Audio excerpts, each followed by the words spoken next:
to your coffee. Me. This is very good coffee. Absolutely. Yeah, this is a Brazilian Cuban mix. I usually make espresso with this, but I just threw this in the coffee maker and it came out just as good. Oh, yes, it came out great. Thank you for coming. No, So you were close by. Me.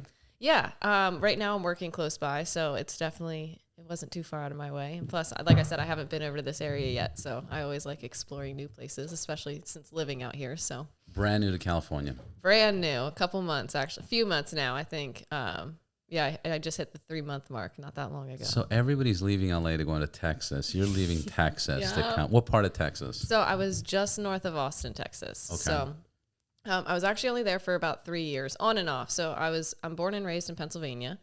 I was there for the first 23 years of my life. And then I ended up moving to Texas for about a year. I moved back to Pennsylvania for about 6 months. And then I couldn't do the cold anymore. I was like, nope, The winter hit. I was like, I can't. I experienced a whole year in like non-winter weather. So I was like, I cannot do this. And then I went back to Texas for a little bit. I unintentionally moved to Texas, actually. So unintentionally. Makes sense. Right? So total sense. I went back down. I was just sick of Pennsylvania. So I was like, you know what? I'm going to go to Texas for a few weeks. There was a shop down there that I still like could work out of and stuff. I was like, I'm going to go down there. Do a shop when you mean shop, like because just a bike shop, just like they built baggers down there. So I was like, I'm just gonna do some paint work for them. He wanted his personal bike painted, so I was like, all right, I'll come down for a few weeks. And then while I was down there, I just never left. Like I ended up just staying longer and longer. Then all my stuff came shipped to me, and I was like, I'm just here then. My shit came shipped here by itself. Right? It was weird. Yeah, it wasn't premeditated. It just Well, that part wasn't, but I ended up I was there longer than expected, and I didn't have any bike with me. I drove down, and so I just put like a feeler out there. I was like, any of my friends in Pennsylvania feel like bringing my bike down to me, or at least like, cause I had 3, I was like one of them, like I need something. And so then it just happened. One of my friends was driving to California and he was like, I'll bring it out. He's like, I'll bring out whatever you need. I was like, well, while you're at it, I was like, I have some other stuff there. Got a washer, dryer. Right? So, then I just ended up staying in Texas. And then for the last year, actually it was a year ago yesterday that I like fell in love with California. It came up on my Facebook memories. So I came out here for an airbrush event in Anaheim. It was called the Coast Airbrush Rendezvous. They do it once a year, and it's just like a class event. And so I came out for that, and then I ended up just making plans to go up to Northern California. And at this time, I had a different Instagram page, and it was a very large following. I had like 27,000 followers. So what I would do is I would just post wherever I wanted to go. I'm like, hey, I want to go up to NorCal. And somebody would be like, well, I want some pinstriping done. And I'm like, all right, like I'll book you for this day. I'll be up there then. And then I would just pay for my trip as I went.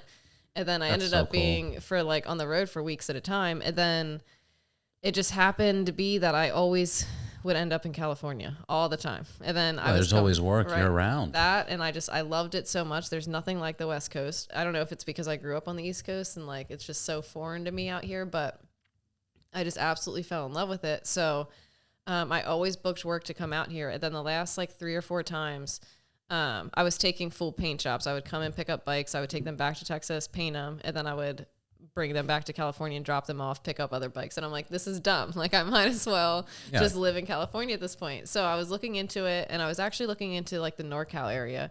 And I love that area too. What part of Northern California were you? So I was looking in the Bay Area, like Livermore, like that kind of area. Yeah.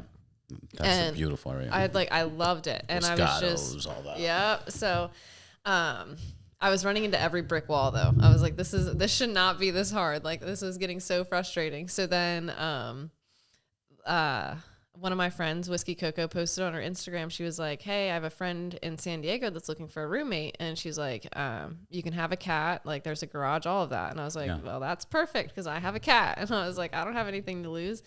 And so, I messaged Laurel, who's my now roommate, and I was like, hey, I'm not serious about this because I really didn't want to come to SoCal. I was like, I love it. I don't know if I want to live there. I was like, I'm not serious about this. I said, so if you do have somebody that's serious, and I'm in Texas, I was like, so if you have somebody that's serious, that's local, I said, go with them because I was like, I'm not reliable. Yeah, I'm straight out telling you, like, I don't. was like, I don't know what's happening. I wouldn't here. want me as a roommate. That's I was like, my cat's and evil. that's what I even said. I was like, I don't even know if I want a roommate. Like, I don't know if I want to live with anybody. Like, none of that. So, I was like, I don't know. I don't know about this. And so we ended up like heading it off really well. And then I was signing a lease within like 48 hours. And then she asked me right after we signed the lease, she's like, all right. She's like, so how are you getting to California? I said, I don't know. I said, I just decided that I was doing this like 40 minutes ago. I couldn't tell you. And then she was like, well, so we haven't met in person at this point. And so she was like, well, I have like flight miles that I can use to Dallas. Actually, I have to cash in by a certain time. Like I'll fly out there and I'll drive back with you. And I was like, wow. All right, let's do it. So then you can't even convince a friend to do that, right? let alone like a new roommate. I was like, what is going on? So then she flew out, and we the day we met was when I picked her up from the airport, and we hit it off, and we've been inseparable ever since. So it just like it all like worked out better than I could have absolutely imagined. So then.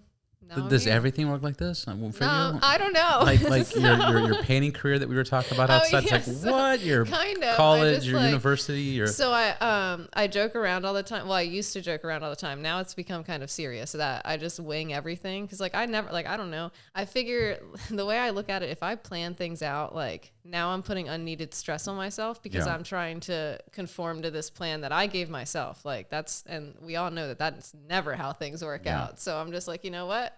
Whatever happens. I'll ride the wave and I'll figure it out as I go. But the thing that you're doing that's really awesome, and I appreciate think that. I mean everything you're doing is awesome. But what makes it even better is you're winging it, but you're still showing up. You're still there's an opportunity. You pick up the phone. You and that's get like there. I'm very thankful for, like I said, how I stumbled into just painting, and once I figured out, I was like, this is exactly what I want. Like I dedicated my entire life to it. I was like, I realized pretty quick that there wasn't getting much better as far as, just like how I'm able to live my life by it. Like I wake up every day and I decide what I want to do that day. And that's like how I built this whole thing, is to be able to live my life like that. And I've never ever taken that for granted. Like that is one thing that I'm so thankful for every day, that like somehow that has all happened, that I could live my life that way. So then like once I realized that, and like I'm like, I have to work to make sure that this stays like this. Like this is I have to sustainable. this is how my life has to be. So yeah, that's just how it. There's a few things. The random thing is the picture of you and your dad is the cutest thing in the world. Yeah. Seeing how badass and what you're doing now, and then seeing how cute you were when you were younger. I think you had a picture of you and your mom. Yep. The comparison. Yeah. So, I actually had a picture of her, and I thought the first time I saw that picture, I posted it on Mother's Day, and we were just going through old photos one day, and I was like, this is weird. I was like, I don't remember this bathing suit. And my mom's like, because that's not you. She's like, that's me. And I was like, what? I was like, no way. And then just like seeing other pictures, I was like, this is insane. And then you're like, they didn't have cameras back then. right? Mom. That's I was me. like, this is weird. I was like, I don't even know. But I don't know. It's kind of cool because even now, like, it's super cool. Yeah, like it's not even kind of cool. It's right. like fucking I don't even awesome. know. Like, I never realized how cool it was growing up. Though I'm like, this is weird. I don't want to look exactly like my mom or whatever. And then like the more I get older, I'm the more like, this is actually really cool, right? I'm like, this isn't. It could be way worse. So I can't complain. But yeah, so I wanted to bring those up because those were cool. When you meet people, how do you introduce yourself? How do you introduce yourself? And then let's talk about how you got into what you do. Okay. And how'd you get into bikes? I mean, so how I got into bikes, it goes with my parents. So we'll start there. So I actually, I joke and I say that I was on a bike before I was born because my mom was 8 months pregnant with me, and my dad brought home his Harley that he still has to this day. And it's a 93 Softail. Does he ever tell you, like, you don't know anything? I've had bikes older than you. Right? Yeah. Actually, no. So he's always been like, he jokes that I'm the son he never had. He has 3 girls, and he's so mad about it because he wanted a son. So hard. And yeah, but I was the one that always grew up into like into the cars, into the monster trucks, like into all of that. Like, so he always jokes that I was the son he never had. And he's never been like, he's so like, I don't even know how to describe my dad. Like he is the best person in my life, but he's so quiet. Like he's this like hardcore Italian dude. Like he doesn't say much. Like, so he he never really like pushed me to do anything. He's always just like very supportive of whatever I do, but not in like a vocal way. He's just like, oh, cool. Like, that's what you want to do. Awesome. Like, all right. Thumbs like, up. Yeah. Like, that's literally pretty much it. So then, yeah, he bought this bike, and it's this factory color, but it's so rare. I only saw one other bike, and just recently, I only like another bike this color. And so he still has it to this day. And there's pictures growing up. And like, I remember like sitting on the tank. I was too little to even ride on the back. And he would just put me on the tank, and he would take me anywhere, just like around the block. 'Cause, you know, it's like 90s. Nobody cares then. So laws, right. Yeah. So then, no Karens. There's even a picture of, I was actually going to post it for Father's Day. There's a picture of me, my dad and my sister, and we're all three on it. And he's just riding around with us, and he has like the long biker hair and everything. So I've always been on bikes, like just growing up that way. And then it was always like a goal of mine to ride, but I was so scared of it. Like I was freaking out because like I've never operated one myself, you know? And then, when I was married, actually, I was married before, and he rode and stuff. And he was like, I told him, I was like, I really want to ride. And he was like, all right, well, I'll teach you. And I was like, okay, cool. So I got a dirt bike, and I cried. I cried the first time I was on a dirt bike, and I cried the first time I was on an actual bike too, like a street bike. And I picked it up really quick, and then I rode our dirt bike a lot, like just around the yard and stuff. And then he came to me one day before, it was like 3 days before Daytona Bike Week, and this is when we were in Pennsylvania. And he was like, if you go and get your permit today, he said, we'll buy a bike and we'll go down a bike week. And I said, all right, let's go. I was like, that's bike week and a bike. Yeah, I was like, come on. So then I went and got my permit, and then I went and bought my first bike. So I had a bike before this. It was it's my pink bike that I post a lot. It was in my living room for a while. It doesn't run. It's a little Yamaha 250. It's my pride and joy. And it's my pride and joy because my grandmother gave all her grandchildren some money at one point. Not a lot, but we just each a little bit. And she said, you have to spend this on something that you want. It can't be anything that you need. It can't be debt. It can't be bills. And it has to be something that you're going to remember us by. And I was like, all right. I said, I'm going to buy my first bike through and through. So I bought this little... That's what she just defined. Right, exactly. So, can't have four wheels. Right. Needs to have a tank. Yep. So then I was like, okay. And I found this little bobber, and I fell in love with it. And so I went and bought it, and I brought it home. And it's this like makeshift hardtail. So like whoever did this did not know what they were doing. Like it does not run right. Like it's all chopped up and not put together right. And I looked at it, and like, I was like, this is not the first bike for anybody to ride on or to learn on or any of that. And I was like, this thing doesn't even run. So then that's when like the whole like bike permit thing happened. I didn't even have my bike permit yet. And then so I bought a Yamaha R3, like a little street bike. And we went down to Daytona, and I just like rode around. And then I rode that for not really long time, a couple months. And then one day I was just messing around with my Virago, and I'm like, if it starts today, I'm going to ride it. And it started. And I'm like, all right, let's go. So then I rode that for a while. And then I eventually just got my Harley. And then ever since I've just been on that, that I didn't even realize. I got it in a trade for some work, and I didn't even realize that I jumped straight from a 250 to a 1200. Yeah. So that was pretty fun, but I was like, okay, here we are. I want it. So let's go. I mean, that sounds like the coolest trade that you've had, yeah. But like, 100%. I'm sure you've had a lot more trades, huh? 100%. So I trade a lot. Like, I'm all about trading work. I do love trading work because, I trade for all my tattoos. And then I also, that situation, I had a friend come to me, and he was like, look, he's like, I don't have a whole lot of money right now. He's like, but I got this Harley. And I was like, say less, let's do it. Yeah. I was like, I'm ready for it. So, I got it, and it was completely different. Like the dude who had it before me, he's this like 6 foot tall dude. Like he definitely set up for him, not for me. Like I was I was like stretched out. It was all like the front end it was wild. And so I had that for a while, and I just ended up learning how to ride it because I was like, this is a cool bike, so like I want it. And then it was like that for a long time until about like 7 or 8 months ago is when I finally started changing it up. So you started trading for money. Yeah. Like, wait, I have an idea. I have an idea. Yeah. Yeah, pretty much. So do you know the story of the red paperclip? No. So in 2005, like when the internet was kind of starting, this guy started off with a red paperclip. and he says, my goal is to get a house. And he went and traded this paperclip like for a marble, and then he traded the marble, and he posted online, and he kept trading up into like a fucking globe, and then into a car, and then he got up to a Porsche, and then he ended up trading it for a fucking house that was like $200,000. And now in Canada they have like a statue of a red paperclip, like way. Of these trade deals. I love that though. Yeah. That's awesome. Yeah, that's kind of cool. It's very cool, because it's something that everybody can do. But like, people 100%. Are like, fuck no, I'm not gonna do that shit. I'm too cool, man. Like whatever. That I always go off on a rabbit hole and stuff like that, because like it's the whole thing that we all have the same 24 hours in a day. It's just all dependent on what you do with it. Yeah. So. Yeah. What was that? What's his name? I put my pants on the same way. I remember, 1 foot at a time. Except the only difference is when I put on my pants, I make gold records. That real, yeah. I do remember that one. Yeah, more cowbell. I got a fever. More cowbell. More cowbell. So awesome.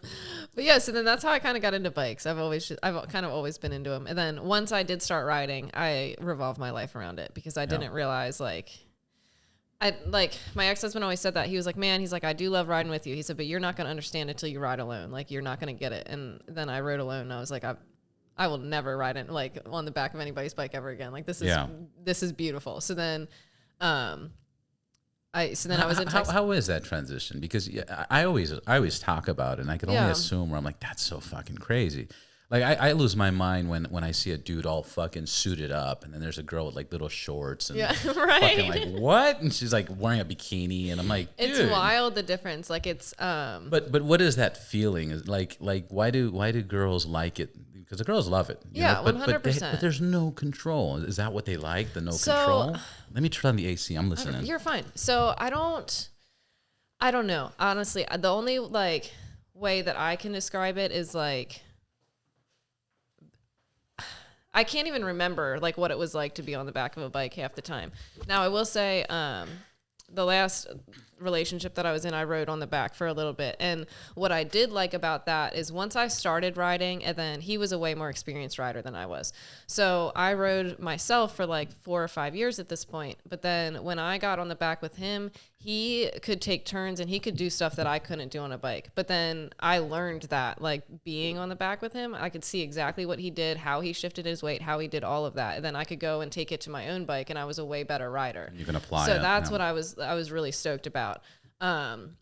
But as far as like the transition before I could ride myself, like, I don't know, being on a bike, it was cool and it was fun and stuff. And it was like, even now it's cool to still like kind of be on, like, still have that feeling of being on a bike, but still like be able to like see all the scenery and stuff. Cause sometimes you can't do both, and you like gotta pay attention to actually what the hell you're doing. So like, that's always fun. But at the same time, I guess the question would be more, it's fun. I get it. It's fun. It's adventurous, and you get to see everything. But like, once you compared it, like what you were just saying, you started riding your own bike. You're like, fuck that. I'm not getting the back. What snapped in your head where you're like, fuck that? Like, was it the trust? Was it like what? I mean, what is it? I don't honestly. Did you like the control more? I feel like it was the confidence that it gave me, because I was always on the back because I felt like I was always afraid of operating it myself. Cause I'm like, these bikes are so heavy. That's the first part. These bikes are so heavy. I'm a 93-pound girl on a good day. So like, literally. So I'm like, this is like a lot. It's just intimidating. And then once I started getting on my own bike, it sounds like kind of, I don't know if like cliche is the right word. It sounds kind of like corny, but once I realized that I could overcome that fear and I could operate this machine, like, I can pretty much do anything. Like, if like 100%, especially once I started riding across country, I'm like, I can do, like, there's a lot that I don't give myself credit for that I can do. And like, this is definitely one of them. So that's another reason why I just wing it. And I just say yes to a lot of things. Cause if I think about it too much, I'm going to be like, you can't do this. Like, that's way too much. Especially you brain fuck yourself. Yeah, 100%. Like, especially that trip I took across country. Like, if I sat there and thought about it, I'd be like, I look back at it and I'm like, I was dumb as shit for doing that. Like, there's no way I should have went on that trip. But then like, it's back to, it's one of the best trips of my life. Showing up. It's back to just, not overthinking it and just doing it. Yep. I figured out everything as I went. Like, anything that went wrong, like, I just took it as it came. So Yeah. I don't think about like when I leave, I don't like think about like, oh, like what if my like tire goes flat? I'll worry about that when it actually goes flat. Like, and then we'll figure it out from there. But I can't do anything about it until it happens. So yeah, you can. It's even happened. Right? What the Like, fuck's going on? Yeah. You know, where did that come from? Was that dad, mom? Is that something, an instinct? Did you see it? You know, it's so weird to me because I want to say it's my parents. It's a little bit of both, but at the same time, like I said, I have two sisters, and we're all three of us are so completely different. Like I have I'm the youngest, and then my middle sister Tanya. She is the complete opposite of me. She has to have everything planned, scheduled to a T. Like, and we didn't get along for our entire lives. Is she tomboyish or girlyish? No, she's very girly. She's very like complete night and day difference from me. Yeah. And so we never got along growing up, and then like later in our adult years we started getting along. And now it's funny because I just like mess with her. Like I know that like she'll panic about certain things I do. Like I'll call her and be like, Tanya, I don't know where I'm at right now in the country. And she flips out for me. And I'm just like, yeah, because you're so fucking crazy that she believes it. She's like, and she just like, yeah, she's absolutely. Are the signs like, in English or in Spanish? Right, like, yeah, she like, I'm like, Tanya, I just don't even know. I said, I have no idea. And she's like, how do you do this? I just don't understand. And I'm like, I don't know, Tanya. Like, it's wild. What do you mean you're on the moon? Like, Right. what the fuck? She flips out. So, it's just, I don't know where I got it from. I think, a lot of it came from, there was a long time in my life that I tried to be in control of everything, that I was like, if I control all of this, then like, I'll know the outcome. Like, I want to know what's going on. I want to know how things are going to turn out. That's all boring. of that. And I just, And like stressful. I said, it never turns out that way anyway, ever. Yeah. And you can plan things to a T, and there could be something that just completely throws it off track. And then what? And then you don't know what to do because you're so focused on it going this way that you think it's going the wrong way just because it didn't go the way you planned, when in reality it's going a better way. So I just kind of like took a step back, and I was like, you know what? I'm open to absolutely anything. Like, because the bigger picture and like what the universe and the world has in store for me could be way bigger than what I'm picturing right now. So I'm just going to kind of just let it go. What you're saying is so casual, but it's so fucking deep. Like it's really fucking so funny deep that you shit. say that, because like I feel like I'm accidentally deep, and I don't try to be, and I No, don't but it's realize so that I fucking am. deep. Like the first thing that I'm defaulting to, there's a program in Los Angeles called Landmark. Have you ever heard of a Landmark? I think so. And it they- sounds familiar. Yeah, it's just like a 3-day course, and they kind of just teach you that, you know, they teach you of Really? like, just be fucking present. You're not your past, you are you now, and Yep. don't overthink things later, you know. And they give crazy examples, but like, you know, one example was a girl that got raped, and she's like, nobody's gonna love me, I'll never have a family, I'll never have kids, you know, I've been blah blah blah blah. Yeah. You know, and they're like, that's not you. Like, Yeah. of course you can have, you know, this, that. Don't start putting things in people's heads that they don't even 100%. You know, and it's a brainwash. I think a lot of it just came from like, I never planned, like if you would have told me even 6 years ago that I would be living in California, I would tell you were absolutely crazy. I had an ex-boyfriend that was like, I want to move to Colorado. And I'm like, how could you ever move away from your hometown? Now I'm from a very small hometown. Wow, like very, you said that. like why less would you than, leave your yeah, hometown? it was like less than 2,000 people. Like my high school graduating class was like 250, 300 people. It was not that big at all. We have like horse and buggies. Like it's from an Amish town. Like it's a very hick town. Like, so if like you would have told me, you buy cigarettes for your dad and stuff. And like, yeah, no it's problem. so- yeah, it's actually chew. You buy tobacco chew for everybody. They don't even smoke over there. So, it was, and I was just like, how could you ever move away, like from your family, all of it? And then, like everything was unplanned. When we decided to move to Texas, it was a month before we moved, with like all of it. And even when I was living in Texas, I was your like, family moved to Texas too. so, okay. So when I got married, that's sweet. yep. So that's when I started 13th Street Airbrushing. It originally was 13th Street Airbrushing because I was like only airbrushing and kind of just painting helmets and stuff. So I started that, and I went full time with it sooner than I could have by myself. Like if it was just me, I could not have gone full time with it. But at the time when I was married, he supported me. Like he had a very good job. He was like, you know what, chase your dreams. You're great. Like all of that. So I was like, cool. So then I got it up and going and everything. And then a couple years later, he came to me and he's like, I want to, because he was a damage appraiser as well. And he's like, I want to become a pilot. And I was like, okay, like you supported me in my dreams. Like, let's go support yours. Because you were, you did the repairs. Yeah. No, just because I know we Yep. talked about it outside, yeah, but yeah. So, he was like, well, the school's in Texas. And I was like, all right, let's go. So then, like he got accepted and we up and moved to Texas. So then we were there for a year. He graduated and then we moved back to Pennsylvania. And then, that's actually when we separated. So then we, like I went back to Texas and he stayed in Pennsylvania. And then we stayed very good friends. Like that's one thing about me and him. We were always very, very good friends from way before we were even married or dating to now. Like we have a very good relationship, but, so we just kind of grew apart. We went different ways.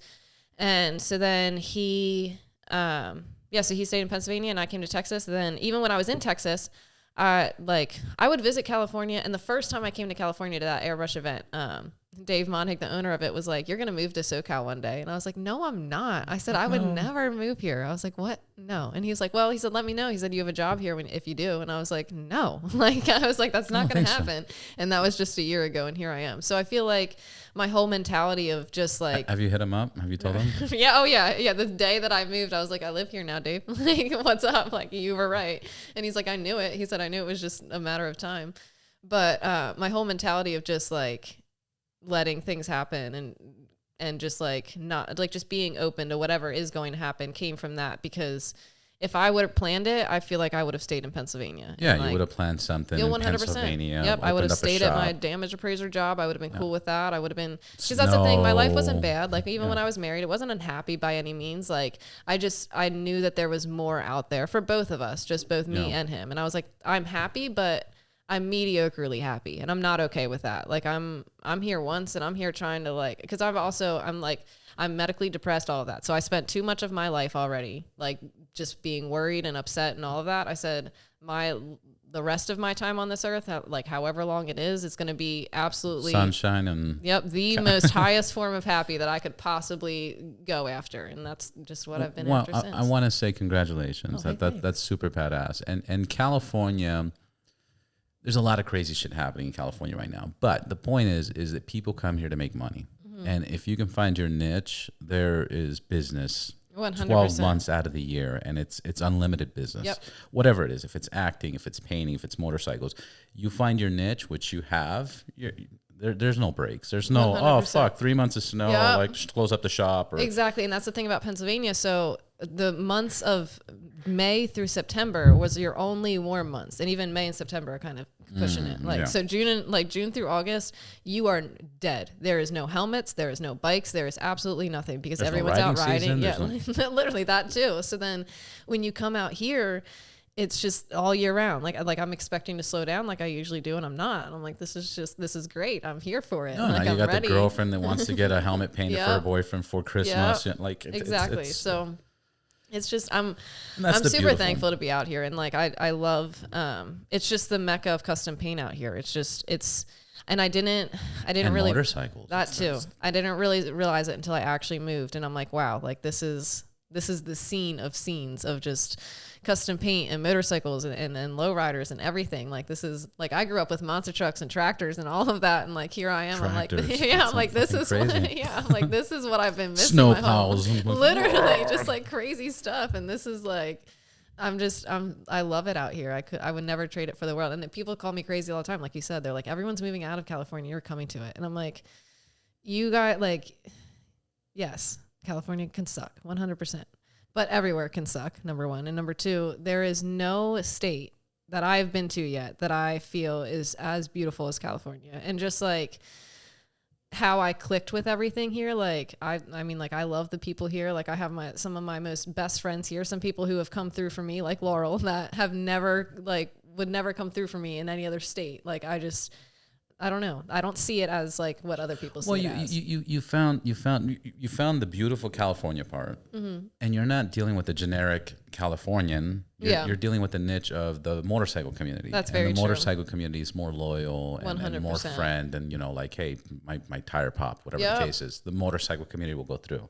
Outside of that, there's a bunch of fucking flaky 100%. Hollywood, and it's not just Hollywood and flaky. It's just you live in LA. What people don't understand is you're going to work in like 3, 4, 5 different cities, and you're spending your whole day in traffic. Yeah. So by the time you're done, it's like, fuck, man, I'm on this side of town. You're on that side. I can't make it, dude. I'm like, it doesn't work. But when you have like a shop and a hub and a niche, it starts going together. And when you get that in California, plus the beautiful weather, and you're making money, right? And there's cool fucking trades, and fucking life is great. That's so then you're I like, fuck, what are people complaining about? This is the greatest fucking thing in the world. I've gotten like heated arguments about it because they're like, you're crazy. And I'm like, no, you don't understand. Like, and they're like, it's so expensive. And I'm like, you don't go to Hawaii and expect to like not pay for stuff. Yeah, but like, you charge like 5 times more per your fucking paint. You know, very true. A helmet, you're going to charge, whatever. I'm making up numbers. This is not her prices. Oh, yeah, but you can charge like $200-300 somewhere else. In California, you're paying $900 to $1,500 for a helmet. And that's the thing and then about you start getting more booked up, and then the prices go up, and people are willing to pay. Because that's one thing about California is like people have the money to spend out here. If you have the money to live out here, you have the money to spend out here. True. So that's just it's just I don't know. It just all worked out. So I'm super glad that I ended up out here in the weird, unplanned way that I did. But I wouldn't trade it for and the we world. talked about it outside, but let's talk about your painting career. Yeah. So you this wasn't a plan. No, never. This was never like I never had. Like I said, like I was diagnosed depression from a very young age. So I never had plans necessarily. Like, and I didn't think that was like an abnormal thing. I want to talk about that. Like, was it really something that you felt, the depression, no. or was it something that you kind of like, they were kind of saying you are depressed, so you must be depressed? I don't even know. So I was diagnosed at 14, and like my mom kind of like I don't want to say she didn't push anybody like necessarily diagnose me by any means, but she definitely was like, there's not something right with not something right with you, but like she's like, there's just like something like you need, I don't even know how to put it right. Like, she was like, I don't even know how to put it nicely, but because she wasn't mean about it like by any means, but I had a very hard time just like growing up. Even just like social interactions and stuff.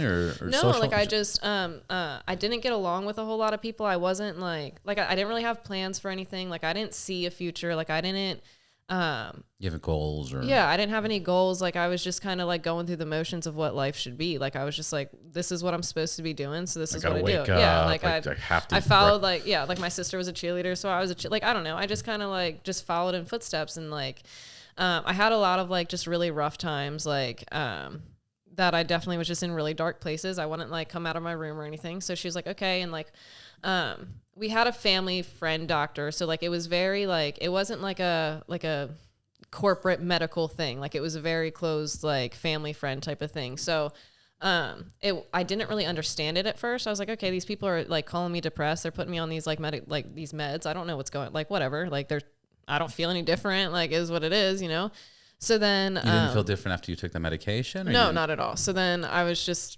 like, I don't understand any of this, whatever. So then, I don't know. I didn't really think anything of it. It wasn't until, actually like right after college that I really started like looking into it, that I was like, years. Yeah, literally years that so like I said, I didn't really have any plans. My mom came to me my senior year and she's like, you got to go to college or pay rent. So I was like, well, send me to college. Let's go. I'm not paying rent. And she's like, well, what do you want to do? And I was like, I don't know. Send me to college for anything at this point. I don't care. And she's mentioned fine art, right? Yeah. She was like, well, like, she put me in a lot of art classes, like just through high school and stuff. And I never did well in them. I was a problem child. Like I got suspended. Yeah. I know.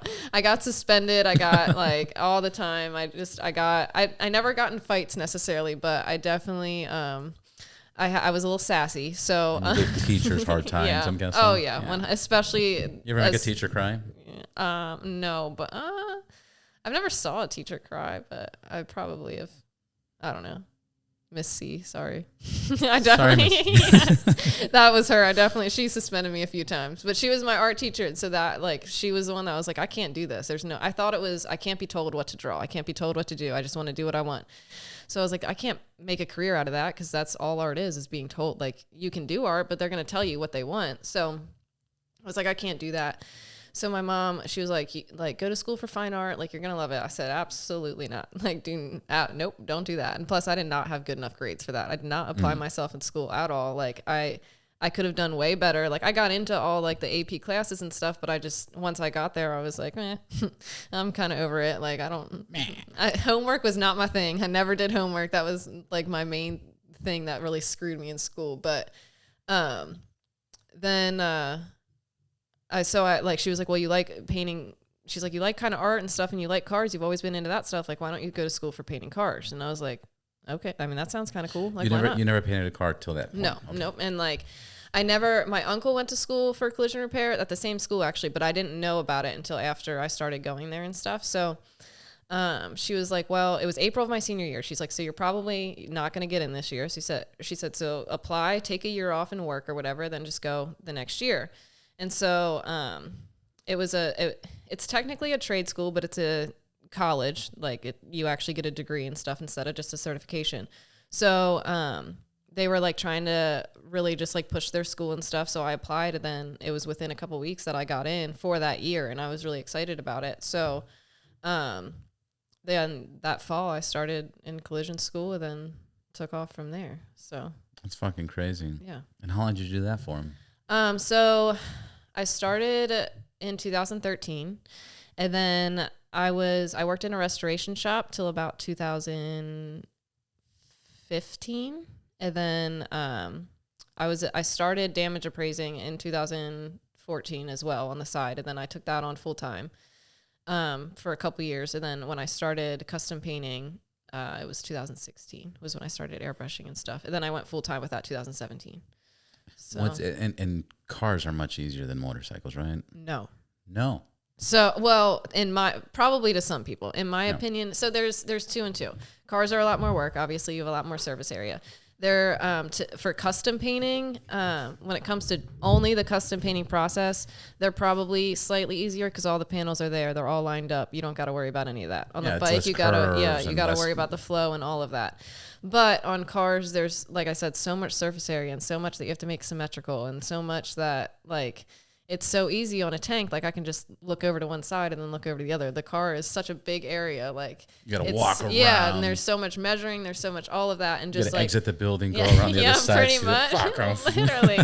So and then between that and just like all the disassembly and the reassembly, like I enjoy painting bikes a lot more, and just I don't know, just my love for motorcycles comes into that too. So I was watching some of your videos. They're fucking amazing. Like the steady hand of you doing what you're it's a very strategic process. I call myself a conditional pinstriper because I can't do it every day. Like I gotta eat, I gotta do a lot of different things before the time, the sun has to be at a literally I gotta certain be in a good level. mood. Like if I'm pissed now, like I can't do it. Like it's fuck? I don't pinstripe. Literally that's how all my painting is though. Like I do my best work when I'm in like my best mood and everything. So did you like a whole fucking music? Yeah. Oh yeah. I'm just like I gotta get in my own little world and stuff, and like it's very like important, the shop environment that I'm in. Like I have to feel comfortable. I have to do all of that. So like it's just, it all plays a part in it, which is always why I said that I never will work for anybody, because I can't. Like I have to work on my own schedule. I have to work on my own time. Like it's just not efficient for me to work for somebody else, for both me or you, because like I don't know. You're gonna wait, yeah. Yeah, you're that's gonna just wait until it. I fucking feel good. Yeah, 100%. That's exactly how it is. So. It's funny because people see a value to that. People, I've always said that people like being mistreated. There's something.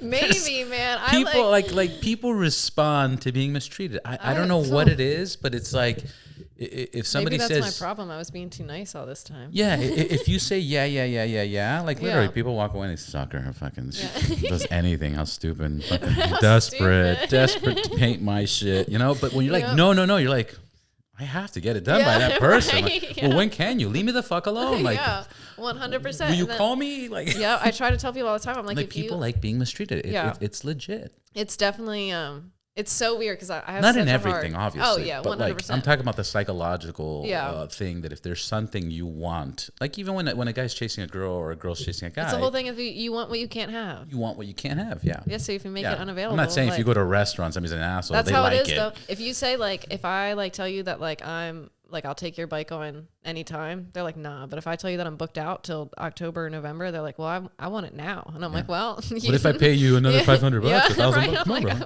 All right, well, take Bitcoin. Yeah, you take your Bitcoin. What kind of trade you got? Shit. What's the craziest adventure ride you've had? Oh, the whole when I did the 1K in a day, and so. You did a 1K in a day? Yeah. I know. Yeah. So so I was sitting in Texas one day, and sounds like a movie, right? / Let me set joke. the scene, right? Yeah. I walked into a bar. No, so I was sitting in Texas one day, and one of my friends was there with me, and he had some bikes down in Texas, and he was going to rent a U-Haul truck to get them back to California because he lived in California. And so we were sitting at the bar. Weird. Okay, so we were sitting at a bar. Wait a minute. Wait, back up. And he was just like looking at U-Haul trucks or whatever. So then another one of our friends hit us up. He's from Idaho. And he messaged me and he said, hey, I just bought this bike in Dallas. He said, how do you think I should get it home? And I just talk a bunch of shit, right? I'm like, you're a bitch, ride it. And he was like, all right. Sack up He's your like, balls. yeah, I was like, let's go. Jump, yeah. And so then I had to be in Reno, Nevada in 2 weeks for Street Vibes. I was doing, I was pinstriping up there. And so then I'm sitting there and I'm thinking about it. And I'm like, wait a second. I said, Brian, fly down here. I'll ride back with you. I said, Joe, you take my truck. You put your bikes in my truck, and then I'll meet you in California. And so then Joe left with my truck with his Bring bikes. my pink, yeah. Yeah, right. And you ended it with, bitch. Right, like, let's go. We're making this happen. So he left, and then Brian flew down to Texas. We went and bought this bike, and then we're sitting in my apartment the day we were, like, it was a Sunday night, I'm pretty sure. And we're sitting there, and I'm like, Brian, what if we did 1,000 miles in a day? And he's like, what if we did? And I was like, let's go. So, like, mind you, we literally just decided this trip 3 days before. He flew down to Texas the next day, bought this bike, and we're like, let's do this trip. I have never been on a long distance trip in my life. This bike is not set up for me. I do not have any rain gear. I don't have tools. I don't have bags. I don't have anything. I'm just like, let's go. I don't have a visor on my helmet. I don't have a windshield. I don't have a fairing. I don't have any of that. Nothing. I have this little Sportster. I was like, we're going. So I have a best friend that lives in Phoenix, and he was 1,069 miles from my house. And I was like, that's where we're going today. So we left Texas at 4 a.m. and we got to Phoenix, Arizona with like 6 minutes to spare because Brian's bike broke down.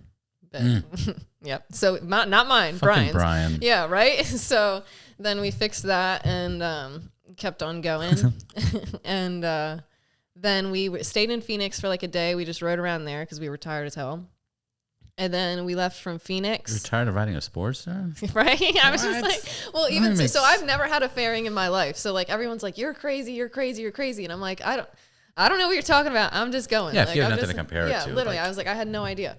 So then we left Phoenix. We came to LA. And then we rode up PCH to NorCal. And then we met up with my truck and Joe and the rest of the bikes. Then we rode over to Street Vibes in Reno. Brian went home from there, and then I rode back to NorCal. I came back down to LA for that airbrush event, and then I went back up to NorCal, and then I loaded my bike and I went home. It was like 3,500 miles altogether, and I did get a windshield at like mile 3,200, and I was like, oh my god. Oh, I was like, I was crazy. I was like, this is what everyone's talking about. I was like, this is insane. No wonder. I am out of my mind. Yeah, this is like, fucking weird. I had no idea. Guys, you're right. Like, yeah, just really realized how fucking crazy I posted on Instagram. I was like, yo, y'all are right, man. Like, I'm freaking psycho for doing that. Who the fuck was that? Right? I don't know what got into me. Yeah, I was like, nope. So then, that's fucking hilarious. So then that was September, October. And then I went back to Texas for a little bit. And then I did a coast to coast trip again. That was like my 6th one last year in the truck. And then just because I had like a cousin's wedding to go to and stuff. Ugh, I was fucking like, cousin's wedding. Cousins. So then, again, yeah, right. Again, it's the third time this year.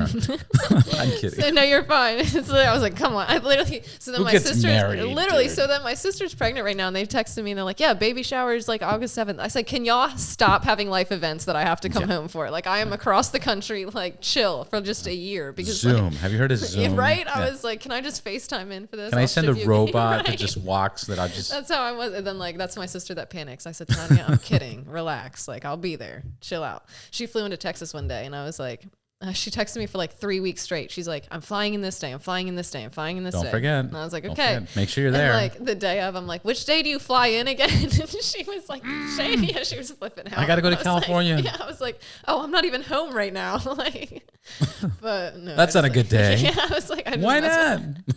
Yeah. That's funny. But yeah. Then what were we talking about? We were talking about getting into painting. Oh, right. Then the craziest and then we were trip. talking about the craziest trip. So then that was that. And then I redid my bike. I like tore it all down and everything January, February. And now I'm about to do it again.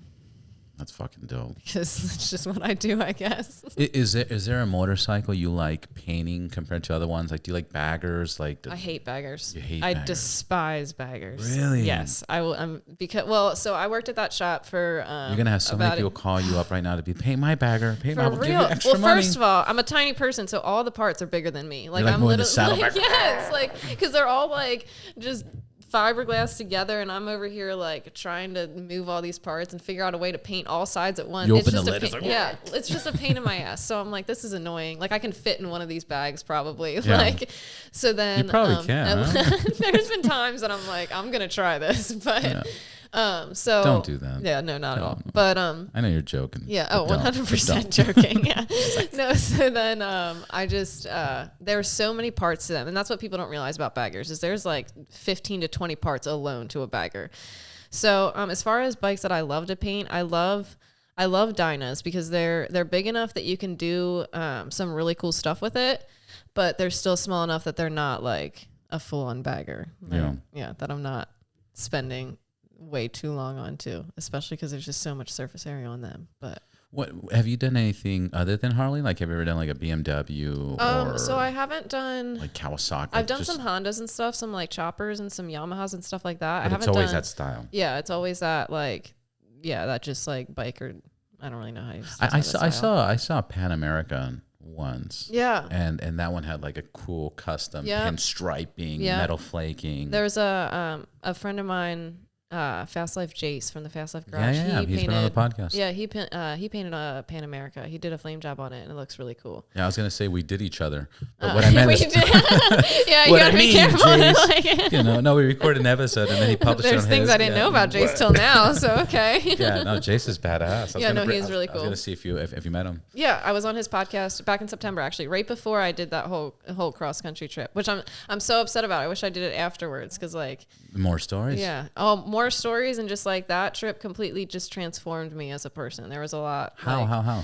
I don't even know how. I got her, Jace. I got her. Right? Like I don't even know. Like it just, like I said, it's one of those things I never expected that I could do. I never thought that I could do it. And part of that trip I did by myself. So then when I left NorCal and came down to LA and back up to NorCal, I did by myself.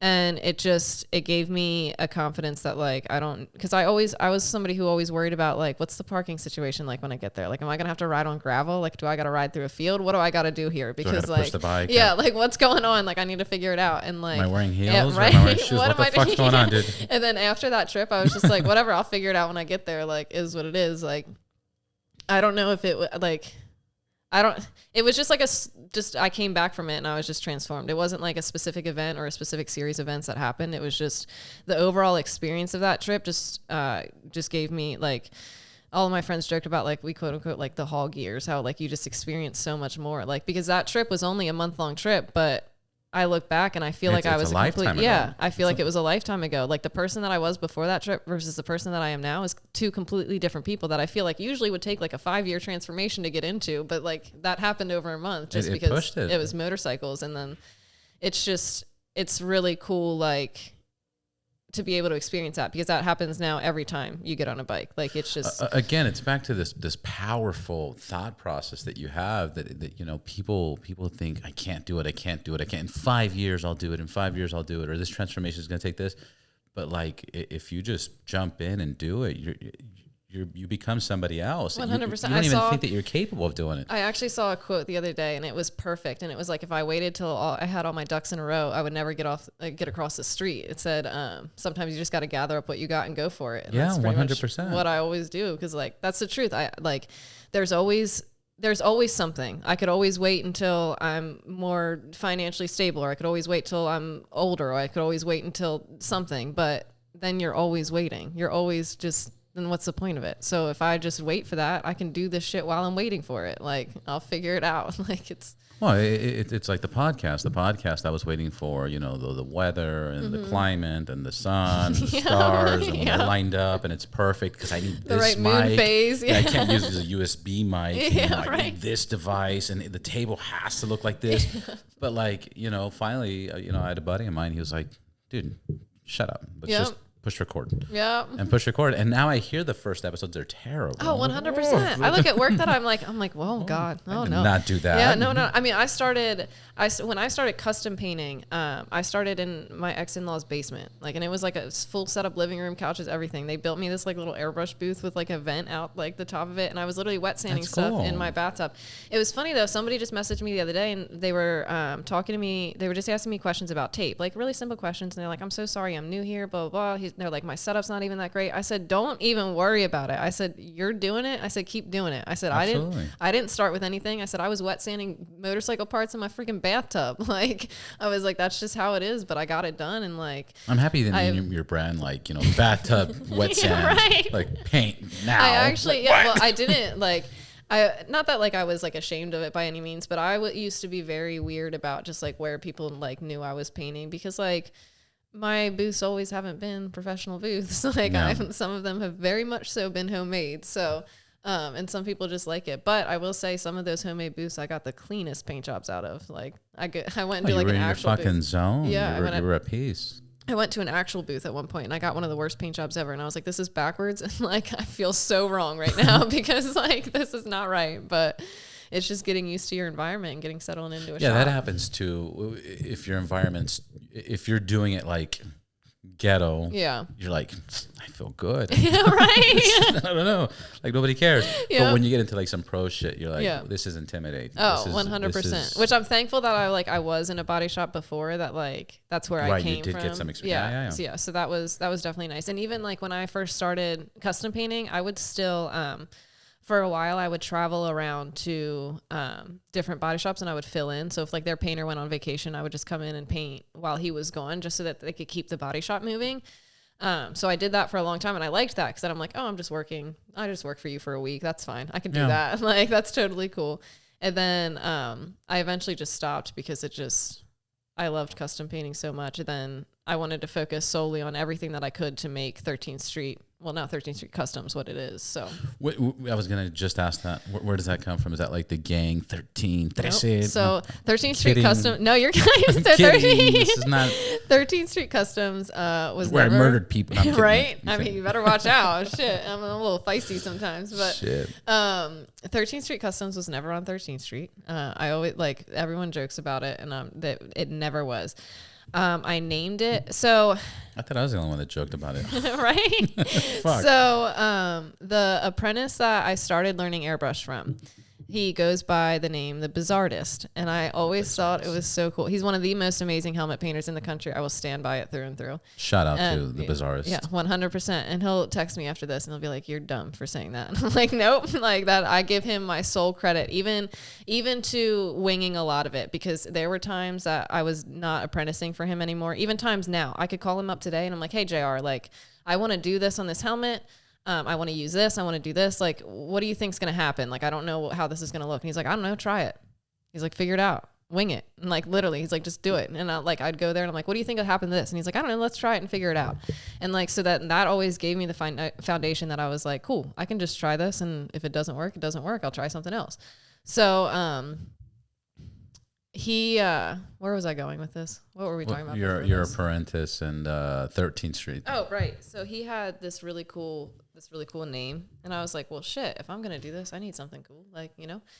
And then I grew up like drawing out graffiti. I always loved graffiti. I still love graffiti. See, that's what I wanted to squeeze out of you. Where the fuck did this art stuff come from? So graffiti is my through and through where this came from. Like, I don't even know, like, I don't remember the first time I saw it. None of that. Like, I'm deep, but I ain't that deep type of thing. So, I always grew up sketching it. And now I'm from like I said, I'm from a small town, so we don't really have graffiti. Like, it's not really like, yeah, you do it. Everybody knows you did it. Yeah, right. Literally, you can't do anything. What are you doing, like, Steve? That's exactly what it is. You like call up your mom and it's like, yo, your daughter's out here doing this shit. Like, come get her. And I'm like, damn it. That's happened multiple times. You're like doing it in your own house. Yeah, there's like, nowhere to do it. Right. I'm like, I'm like, come on, dude. And so I don't know if it was always because it was like so foreign to me, but I love the freedom that you have with it, because there's no rules to it. There's no like, it has to be this, it has to be this style, it has to be this color, it has to be this, like, there's nothing. You can do absolutely anything in graffiti.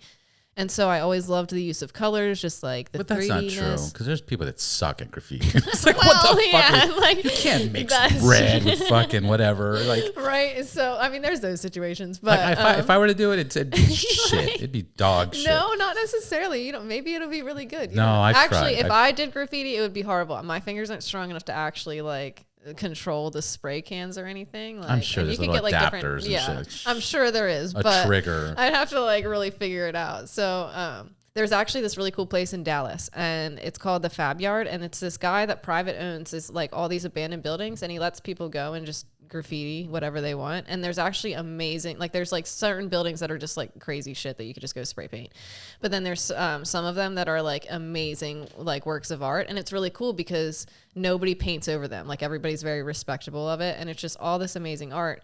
But I grew up sketching it. I would just have sketchbooks. Javier Soto actually told me that it was called a black book graffiti artist because you never actually did graffiti. You would only sketch it. And so that's an interesting term, right? So he told, because I was taking one of his classes one time, and he asked me the same thing, and I told him that. He was like, "Oh, you were a black book graffiti artist," and I said, "Oh, a what?" I was like, "That sounds wrong." Yeah. And he was like, "It is. Yeah, it's actually very wrong." Yeah, right. So then come up with your own shit, right? You have to learn, right? So I would always sketch it out, and I would have I still have them. I have tons and tons of sketchbooks of graffiti, and I still do every once in a while. But that's kind of just like how I started, and then. Like I said, my mom really pushed fine art for a while, and I was like, this ain't it. This is not it at all. And then, I don't know. So then that's just kind of like where the artist part came of it. So then when I came up with my name, I was like, well, I always liked like a street style of graffiti. Like I always liked street art and stuff like that. And I like the number 13. My favorite number is 17, but it didn't really flow that well. So I liked 13. And I was like, well, 13 street airbrushing. Like, why not? I was like, it kind of flows. And then, I ran with it for a while. It turned into more than just airbrushing. And then I just kept it for a long time. And then my business was solely Instagram based. That's how I got all my business. That's how I marketed all of it. Fucking 100%. So I was 13th Street airbrushing for a while, and then that page got deleted. So then by Instagram, they said I was a robot. I was like, no, but I'm not. So then I couldn't find it. I still can't find it to this day. I tried to appeal it. Instagram tells me that the page never existed. But then when I tried to make a new page with the same name, they said that it already existed. So it's just lost in the abyss. So then that's when I changed it to 13th Street Customs. And I was like, well, it works out anyway because I'm way more than just airbrushing. Because a lot of people didn't know that I pinstripe and paint and do everything too based off that name. So I was like, whatever. Everything happens for a reason. So 13th Street Customs it is. So that's no, it's a great name. So thank you. But your lucky number is 17. Yeah, my lucky number is 17. And that's just came to you, the stars? My birthday is February 17th. I used to play basketball growing up. I was a basketball player. You were number 17? Yep, I was number 17. That's cool. My lucky number is actually 7. I won a Wheel of Fortune game off of that, like 3 times in one day off of that number. So like it's always been 7. Yep. And then like I've always liked double digit numbers. So then it just turned into 17. So that's always been my number, but aside from 13, but. And I got a question on helmets. Mm-hmm. How difficult is it? Because you got to take apart the whole helmet, right? Yeah. So you have to take it. Like I actually avoid helmets a lot, like just because of that. They're just not practical to paint. I mean, if you want a custom painted helmet, I've seen some helmets you've painted. Yeah. They're fucking badass. Thank you. I appreciate that. They're definitely, and I tell people that I'm like, if you want a custom painted helmet, that's great. But when it comes to like the price comparison between painting a bike versus painting a helmet, it's not going to make sense because it seems like it's so much less work to paint this helmet, but when in reality it's not. Like you have to take so much care for it and so much, just all of it. And so it's, Can we talk about the process? Like, do you sketch it and design it before Absolutely you take it not. apart? Nope. I don't. So I don't sketch or design anything. Nope. They're like people. Like, I close my fucking eyes and whatever comes out, and that's it. My customers are like, so like. Can you choose your colors? Absolutely not. You give me. That's it. You pay extra if you talk to me. That's pretty much how it goes. Sometimes, like people are like, I'm They're like, so I wanted a rabbit. It's a fucking bear that's chewing up a shark or some shit. I'm so excited to see my helmet. I'm like, I am too, homie. I am too. Like I don't know. And they're like, they ask me all the time. They're like, do you do a sketch? They're like, you're funny. I'm just like, no. Here's the thing. I could sketch a helmet out. And yeah, sometimes I do start with that. But I never like to necessarily like give the client that sketch because it's going to look entirely different by the end of it. Like, because just like the process of it. Sketch? Yeah. Right. Like exactly. Like I think of different things along the way. Like I have different ideas, like, especially working in a shop that I do with other artists and with other painters, like they'll come over and be like, well, what if you do this? And I'm like, yeah, like, fuck yeah. What if I did that? Like, that'd be dope. So like, it just, I don't like to kind of limit myself to a sketch, which like some people need that. I get it. But I just, like I said, I just kind of wing it. And like, I mean. And that's when your true art comes out. Yeah. That's when my best art comes out 100% through and through. There's no doubt about it. So. True art. It sounds like a fucking fairy tale. I mean, and that's when you follow your heart and you can paint anything. Fairy tale dreams. But so that's just. I got one of those. I kind of wing it. Plus like. Ta-da. No, what? That's so cool. Yeah. Follow your heart and you can do anything. I love that so much. Yes, that's so great. You gotta have one of the. Hold on, and then. I should use these more often. Yeah, you should have. Yeah. You should have said that after I got my divorce. Yeah. Right? That's when that all should have happened. That would have been great.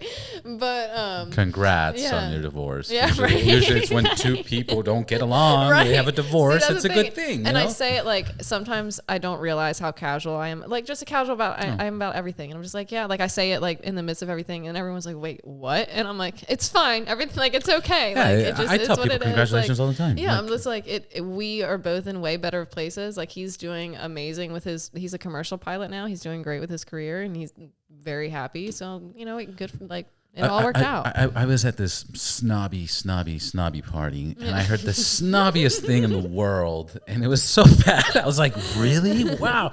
It was one lady and she's like, yes, my son is a pilot for American Airlines. Oh, God. And the other one was like, oh, so your son is a air taxi driver. Like, I was like, oh shit! Like fuck! I'm walking away. Damn! You know? Like, I'm gonna get some. Yeah, right. I'm gonna. Crap. Do you guys want a drink? Yeah. I'm gonna have to get a martini dirty. Right? Oh, that's funny. Can you imagine? Right? He's an air taxi driver. Like, I can only imagine what I'm gonna be like. What do you do for a living? That's like because I'm over here like, holy hell, a commercial pilot. Like I saw the shit he did. And I'm like, nope, no sir, absolutely not. Like, and then you're saying that, like, homie, what do you do? Yeah, like, what the fuck are you doing? Like, yeah, what kind of engineer are you? In that same party, somebody was saying something about like they're like, oh, and blah blah blah peasants, and I was like, yeah, imagine. What were you doing at this party? This was in Dubai. This was in Dubai. Yeah, this is weird. But check this out.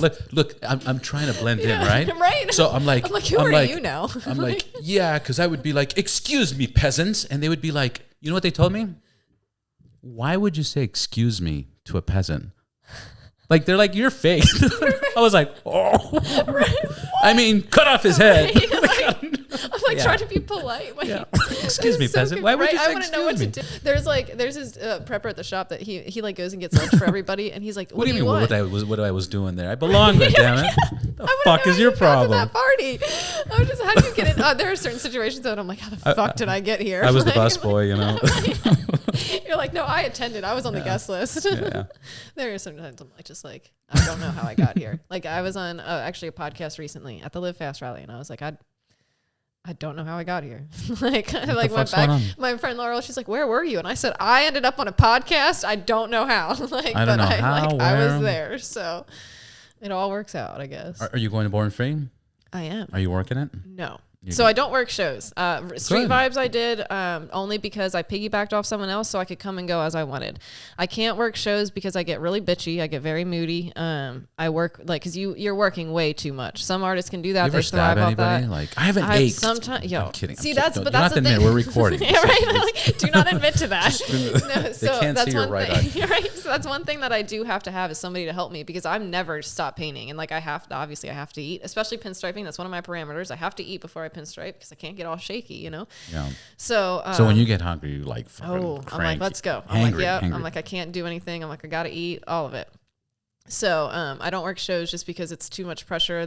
I worked Sturgis a few times. Like I did, and you make a good amount of money and they're fun, but like I also, being a rider myself, I want to go do the rides, especially like Reno. Like I was super thankful I could still do the ride to Virginia City. Mount Rose is one of my favorite roads in the country to ride. So I can't work shows unless it's a very like flexible thing. So I just attend them. But I do it, I don't want to say I do it in a strategic way, but I like, because I revolved my entire life around my career and motorcycles specifically, when I go to these events, even if I don't have a booth, I'm still getting business from them. I'm still talking to people. That's how I met all these people that I know, is events like that. That's how I know all my clients. That's how, like, you'll be talking to somebody about some, like, one of my bikes will be there that I painted. I'll be like, oh, I painted that. Somebody will come over and like join in the conversation. They're like, oh, well, I have a bike. And I'm like, well, I got some guns. Let's go. Like, let's figure it out. So I actually get a lot more business that way than being caught up painting somebody's bike the whole time and not being able to talk to people about their paint jobs. So, and I'm enjoying it during that time too. Like, I'm just hanging out and having a good time. So it's a nice balance of work and party. That's for sure. So yeah, it's like a social club almost. Like, oh, there's an event. Cool. Yeah. Let me drink a beer, eat hot dogs, that's literally pass what out cards. Do you pass out business cards? I don't have business cards. Yeah. What the fuck's a business card? So we're in a different age. Here's the thing. No, I just am super. I'm Here's not. The thing. Please tell me. Please tell me. I'm not good at owning a business at all. Like, I just want to paint, and like I have to do it to be able to do this for a living. But I'm not good at it at all. I suck at the business part of things. I suck at like you should do this sounds like a sponsorship, but it is a sponsorship. So fuck it. I just signed up for Popl. Okay. It's POPL. Okay. And all it is it's a sticker you just put on the back of your phone, and anytime somebody wants your contact, you just say, like, just put on top. Oh, I've heard of stuff like that. And it puts your website. And if you use promo code RideBoundless, you will get $5 off. Terms and conditions apply. Right, really took it fast. That was smooth. I like it. I dig it. It was perfect. Oh, wait. Wait. Yeah, right? So, haha. Yeah, studio audience, motherfuckers. Right, we're that fancy. But yeah, I just signed that up, and it's true. Use Ride Boundless, you get $5 off. It's like $25, so you get it for $20. Well, that would be more efficient for me, because, like I said, I'm not good at any of that. I'm not good at, like I said, my business is Instagram based. So like, obviously I'm not. You put your Instagram. And that's what people, they're like, you're not professional. I'm like, nobody ever claimed me to be professional. No. I am not a professional person. No. Like, there's people that are professional that you'll hire them, but 100%. You fucking paint. Yeah, like, leave exactly. me the fuck alone. So as far as my business cards things, I had them at one point. I don't have them anymore. I ran out, and then I just have been super lazy on ordering new ones. Business cards suck, and here's the man. thing. So I've always have this thing that I'm going to use my weaknesses as strengths, right? So my weakness is super bad at owning a business. But here's the thing about this is, so somebody could be like, hey, do you have a business card? I'll be like, no, but take my number down in your phone, save it right now. Now my number is already in your phone. You don't got to find your business card that you probably lost anyway. Right. And then you can just call me up and be like, hey, I want some paint. Yeah. You gave me your number at Born Free. Strike my shit. Yeah. I'm like, let's go. Yeah. I'm ready. That's fucking awesome. So that's the way to fucking do it. That's just kind of how I do it anyway. Then, I don't know. Yeah. People get on me that I need to order business cards, but we'll get there. No. Fuck business cards. It's an extra responsibility that you have to take with you to an event. And it's like, did I bring my fucking cards? And then you go to the event and you're like, oh my God, I didn't bring my fucking card. Yeah. You're like, fuck, man, I didn't bring my fucking card. Now, there are some and then people somebody's that like, can I contact you? And you're like, I didn't bring my fucking cards. I'm sorry, you can't. Fuck you. Right. And I'm like, what? Like, it's like, but there are some people that, like, they look at me like, you don't have business cards. And I'm like, no, I don't have business cards. Like, I'm too busy. Like, I don't have business cards. I'm sorry. I don't know what to tell you. Like, go find a painter that does have business cards. No, I'm telling you, that thing is pretty fucking cool. I just ordered mine. I'm going to use it. Yeah, no, it sounds really convenient. Literally, and you put your Instagram or website. Yeah. You don't have a website, huh? Fuck no, that's too professional. I used to. See, that's what I mean. At one point, I tried to be like all legit about it, but it wasn't too much work. Yeah. Too much work. It's just. Do you want me to paint or build a website? Right? That's what I'm saying. Like, do you want me to paint or like be a business person? I can't do both. Yeah. And I do need to, like, I'm getting to the point that I do need to like hire somebody to handle all that shit for me, because. But that would be a cool business card with some pinstriping on the back of it, like some fucking your signature. I've come up with some designs on it. I've designed some T-shirts and stuff too, and like but fuck business cards, exactly. Fuck T-shirts, fuck all of it. Yeah. Exactly. Like, fuck all that shit. Cool, I'm just like, I'm not doing it. I have painters that have like whole merch lines, and they're like, when are you coming out with it? I'm like, fucking never. Like, why? No. So get something painted by me then. So right now, like, a bunch of listeners are listening, and they're like, oh fuck, I want work from you. Like, the easiest thing would be Instagram. Yeah, 100% Instagram. And then anybody who hits me up on Instagram, I'll give my number to, obviously, if you want paint work done. And then you could text me at any point. Texting or messaging, though, is way easy. I will not answer phone calls, especially if I don't answer. Oh, phone calls suck. I hate talking on the phone. I won't, 90% of the time, I probably won't remember what we were talking about anyway. So texting is just way easier because then like during the paint job, I can go back and be like, okay, they wanted green, blue, and like what was the last color? Yeah, right. then I just go back to something else. Because, I don't do invoices and work orders because, do you do the voice thing? Like, hey, so when you get a chance, call me up and then send. Nope. I don't even do I hate that. No, I hate that. Okay, good. I don't. And then they respond and it's like, what? Like, yeah, no. This is a phone call. Like, no, with a big pause. You're lucky, like... You're forcing me to listen to you. Like, yeah. I don't... No. I detest them. Yeah. I detest them. I detest them. When somebody sends me a voice audio, I don't listen to them. Like, I don't delete. I don't listen to it, man. I'm just like text me. I tell everybody, I'm like, text me. I will get back to you. I have like a notification on my little phone app thing that's like 42 voicemails that I just haven't listened to because I'm like, I don't know. I just I want to hear it's people. like it's another weakness of mine. It's like paralyzing. There are certain things in this industry that just like are so demotivating to me, and talking on the phone is one of them. Like, yeah, and people's tone of voice, it's like, oh, right. Fuck, and then like, dude, you're so negative. I don't know what it is about custom paint, but they want to tell me their life story of like everything. Like, oh yeah, I like. I'm just like, I don't. Just what do you want on your red? bike? Like, my grandma had this red. And on her sheets, and before she died, she said, if you paint your motorcycle, it has to be this picture. There are some times that are like that, and I'm just like, I get it, but I'm not your therapist. Like, what do you want on your bike? Let's go. And then that's what I tell people too. I'm like, I have however many jobs I have, whatever, but the more time that I spend updating every single one of you and talking to every single one of you and doing whatever else is less time that I actually have working on your bike. I could sit here on the phone and talk on the phone all damn day, updating people and like keeping people on track. But I'm like, I got to go paint your shit. Like, I can't talk on the phone to be in the booth at the same time. So do you want your shit done or do you want me to talk to you? I don't know. I don't know which one you want. So you should have like a contract. Look, by signing this contract, you are allowing me to paint your fucking bike. You will not contact me during the painting of your bike. You can't even speak to me until you pay me and the work is done. Yeah. I'll talk to you in 3 months. I'll talk to you in 3 months. That's what I do need. How long does a paint job usually take?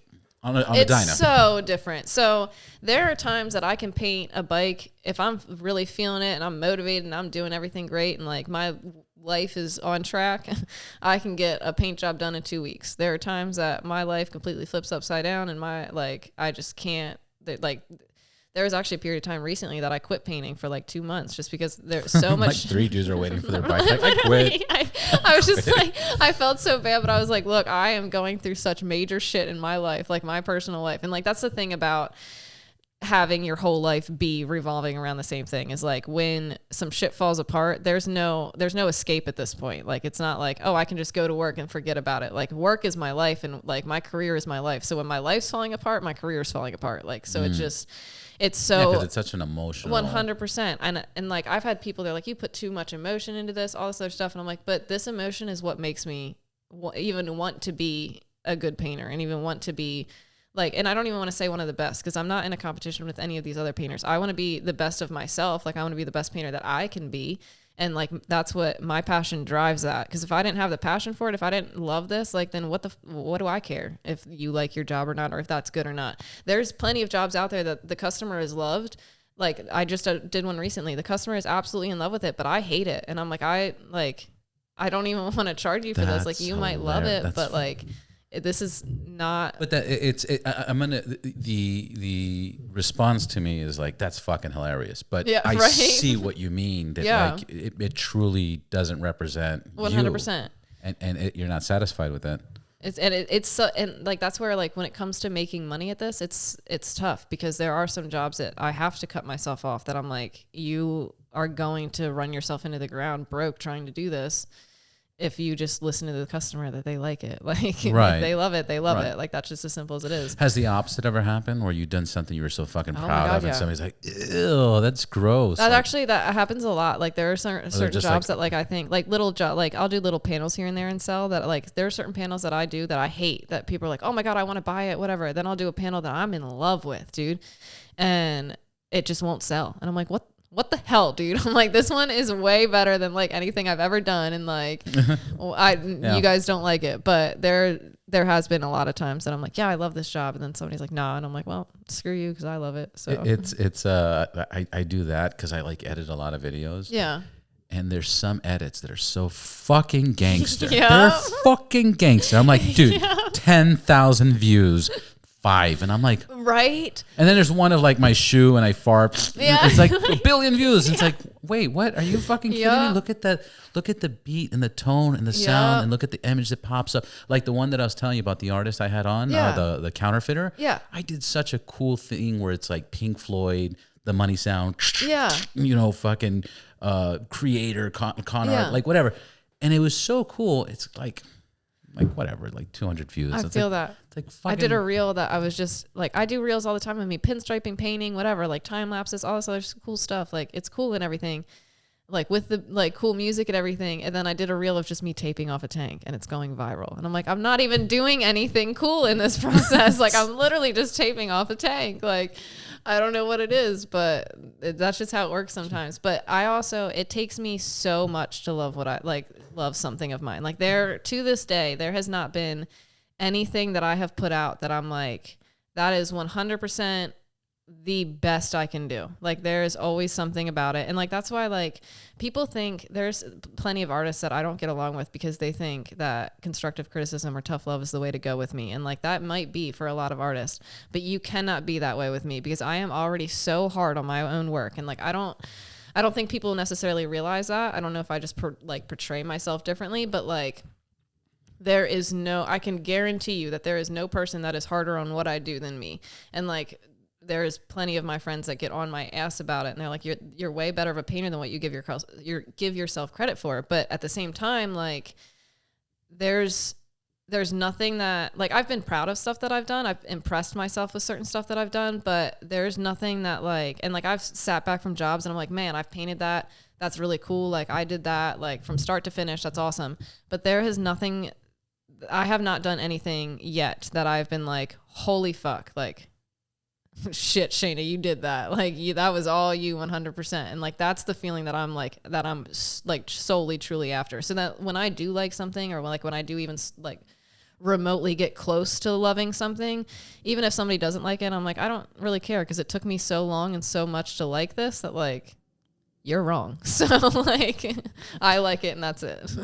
It almost sounds like there will be a point in your life that you'll create something so magnificent that you'll be like, I'm done.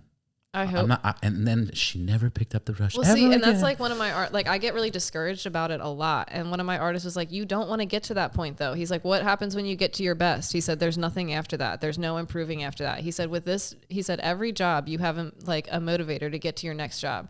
He said, "What happens when that happens? You can't get any better." He's like, "So, and now that all these people are expecting you to do something more grand than that."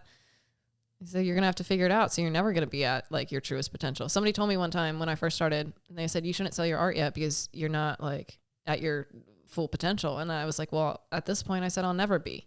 I'm always like, every day I learn something new. Every day there's whoever said that was dumb. Right. Don't sell your 100%. artwork yet. Like, well, you're stupid. So like, I learned, like, I literally, there's a guy at the shop that I work at now that every single time I talk to him, I learn something new. And it's not even about paint. Like, we're not even talking about paint. We were talking about Chevelles the other day. We were talking about Ferraris, and like, I learned something. And I'm like, what? Like, so like, I'll always be evolving. So like, a part of me gets like discouraged about that because I'm like, fuck, I'm never going to like it. But then a part of me like uses that as like a motivator. Yeah. It's like cool. It's like fucking what you can exciting. do. To think that your potential is endless, to think that you don't have like, not necessarily a goal to hit, but like, you don't have a ceiling. Like you're not confined in this cage. Like you have the sky's not even the limit. Like you can do absolutely anything. And that's even the coolest part that I love about paint is like, there's so many different effects and so much different like techniques and stuff that you can do to make it what it is and to make it look like certain things and to make it look 3D and to make it look like it's like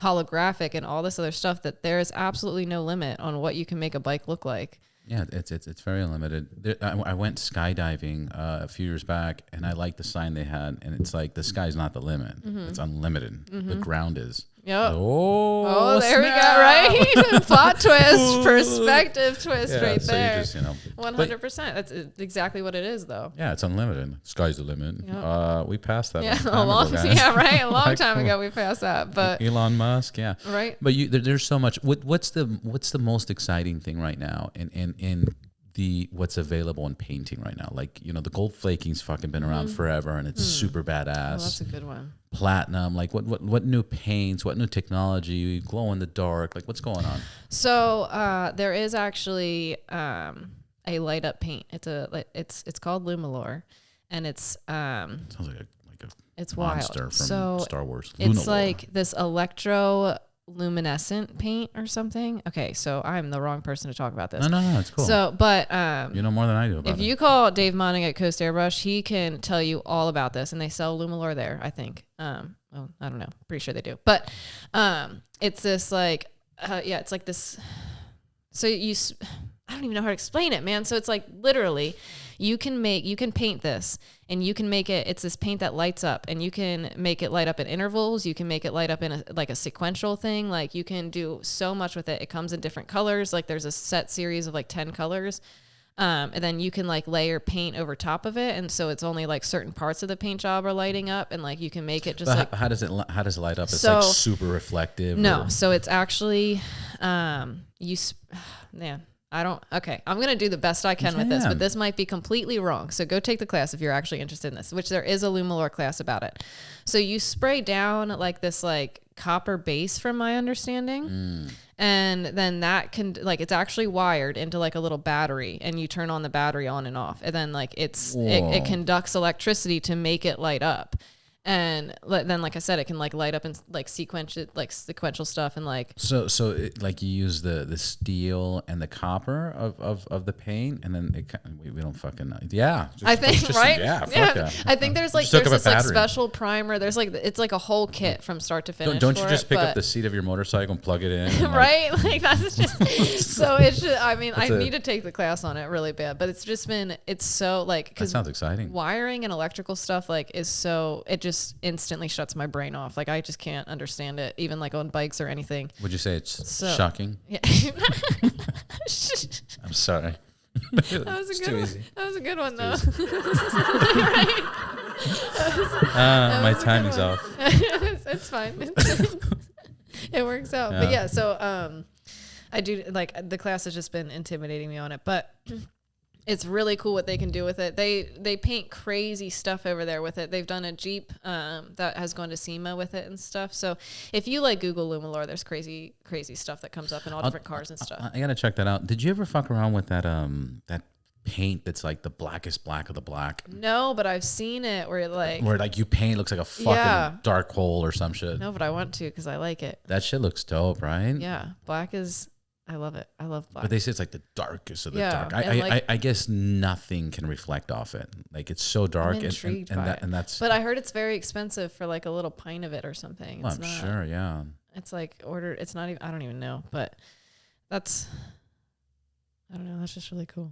Yeah. That's the cool part about paint is like there's just so much to do with it because I mean you have your base coats, but then you have your metallic base coats, and you have your pearls and marbleizers and just all these different and flakes and just all these different effects that you can do. And people are even like using resin in their jobs where they're like putting actual like they're carving out tanks and putting actual like objects and stuff in them inside of it. Yeah, and like doing crazy stuff like that. Poison like scorpions. Yeah, all of that crazy stuff. And it's just limitless of what you can do with it. There's even, I know like Ryan Evans over at Counts Customs in Vegas, he's done actual 3D paint jobs where you can go and touch it and it is 100% 3D. Like you can actually feel different shapes and designs on it. And that must consist of so many layers. Oh yeah. So many layers of paint. And you actually start from whereas usually you would prime something and then base it and start designing it from there. You actually start, designing it with the primer then, and then you just kind of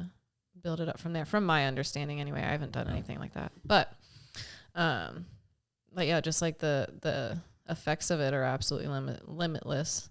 So yeah, it's interesting how far it's come and the technique. It's wild to me to even think about though, when painting first, like old school painters, you think of even back in like the lacquer painting days, like shit that they were doing with that is astounding. Like back like when we didn't have the technology that we would do today, we didn't have all these like it almost, some of those products from back in the day are almost better because they're like more like they didn't have all the laws. They didn't have like all like you can't have this toxic chemical. Like, yeah, did you run into people like old timers that are like, back in my days, you would open 100%. Up a paint can, you would die. There's so my friend Steve died. It was right? so toxic, but it was the best gold color. Yeah, and then like there's people that are like, man, you can't spray without a mask, like all of that stuff, which definitely don't. I'm not condoning anything. But then there's like these old school painters that were like, I sprayed lacquer without one and I'm perfectly fine. And then there's some that are like, I lost my hand to it. And I'm like, Jesus Christ. I'm like, all right, guys, like it's I lost fine. my whole family to like, painting with lead paint. Like what? Literally. There's actually, I was just talking about this yesterday with a friend that there's a lot of, most painters that I know when they get up in their older ages that they have a lot of health problems just because we're around, even today. There, as much as it's been regulated and everything, there's still so much toxic chemicals in everything that we do, and we're around every day. And as much as we can take precautions against it, it's a risk that we take to give you guys an amazing bike. So yeah, but no, 100% appreciate your risk, and I'm not going to justify or say anything. Don't be like it's like I'm risking my life for this. Not at all. Like no. I was just going to say a statement that I read an article recently that they did they found. Amounts of plastic, microplastic in human blood. Yeah. You know, see, and that's the thing, like everything can kill you these days. Right. So it's just. Yeah. My grandfather always told me the only requirement to die is to be alive. That's very true. You know, because how many times do you hear about the non-smoker, Olympic runner, raised her family perfect, dies of lung cancer? Yep, 100%. And then you see the smoker that has been smoking for 50 plus years and untouched. Yeah. So eating bacon and fucking I always said, I'm like, Coke, if I'm meant to die a certain way, I'm going to die that way no matter if I am ready for it, if I try it, whatever. Like I'm just... You have to enjoy it. Everything in moderation. 100%. Especially like riding and being a biker because, I mean, we assume that risk every time we get... I mean, you see crazy stuff on the road every day, and every time we get on a bike, we're putting our lives in other people's hands. So, just for the love of it. So, do you drive and ride? Like, would you say 50-50? So, yeah, I guess would at say a locally 50-50. level, yeah, 50-50. But when you travel, more bike. Yeah, so I really try to. It is 50-50 because there are some times that when I travel that I'm taking so much paint and so much airbrush stuff with me that I just... Yeah, you're working. Yeah. I figured out a way to take my whole pinstriping kit on my bike. So the whole like cross-country trip I did, I was pinstriping the entire time. And like that's like how I pay for it as I go. So and it's really cool because like you'll be at a gas station and somebody just thinks it's cool to see bikers across country. So they'll start talking to you. Then they see that you're a pinstriper and I'll be like, yeah, I have all my stuff with me. And they're like, oh, well, I got this car in my shop, let's go paint it. And I'm like, all right, let's go pinstripe it. Like, all right, then we go to the next city. And that's even like I have seen some really cool shops. I have met some really cool people that I never would have met otherwise if it weren't for even just painting alone. Like I did some pinstriping at this place called Arizona Rod Shop in Phoenix one day, and he has some amazing cars in there and just like crazy stuff. And there's just stuff that I never would have seen, stories I never would have heard if it weren't for that. And that's also, I feel like, where a lot of my inspiration comes from, because I hear all these other stories of people going like just crazy stuff of like what they've been through, what they used to do back in the day. Like I have an uncle of mine who, well, he's not really an uncle, but he's like a family friend of mine who he rode 2-Up down to Daytona Bike Week in like the freaking 50s or something like that. Like it was wild. So and they had no roads. No suspension on these, like just crazy bikes and like just stories like that. And it's like, well, if you can do that, then I can do that with this 2012 Sportster, no doubt. Oh, like, for sure. There ain't no doubt. So. Yeah, I was watching Easy Rider the other day, and I was like, oh my god. Yeah. Like, dude, like they had no idea where the fuck they were going. Right. Peanut tanks. Right. You don't have a GPS on your phone. You didn't have like and any you of had that. neighborhoods that were fucking racist. Yeah. Like, yeah, 100%. And that's just like, if y'all can do that, then we can definitely do that. Like we definitely with their do cell what we're phones doing. and Instagram. Right. And that's the other thing. Like I just, anywhere that I break down or anything, like you have the world in your hands. Like I can Google something. I can Google where I'm at, any of that. So I don't know. We have it lucky compared to the old school times, but I still wish I grew up in that time. Yeah. Joe Rogan says it a lot. He says, this is the greatest time in the existence of humans to be alive.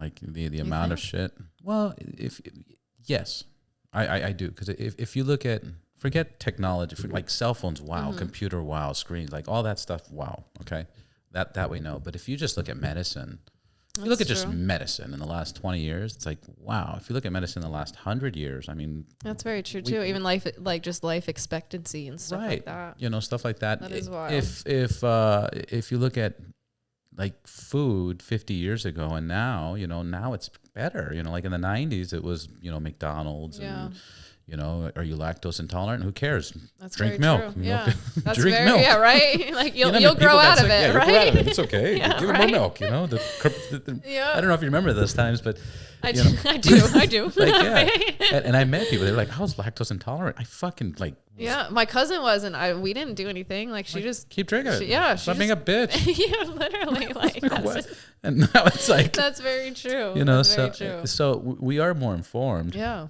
You would think, I don't know who said it, but somebody says that the problem with mankind is they didn't have enough information, you know, and once people had enough information, they would make smarter choices. But then now everybody has access to unlimited information. Yeah. There's a fucking more stupider people than ever. Yeah. But it's weird how that works.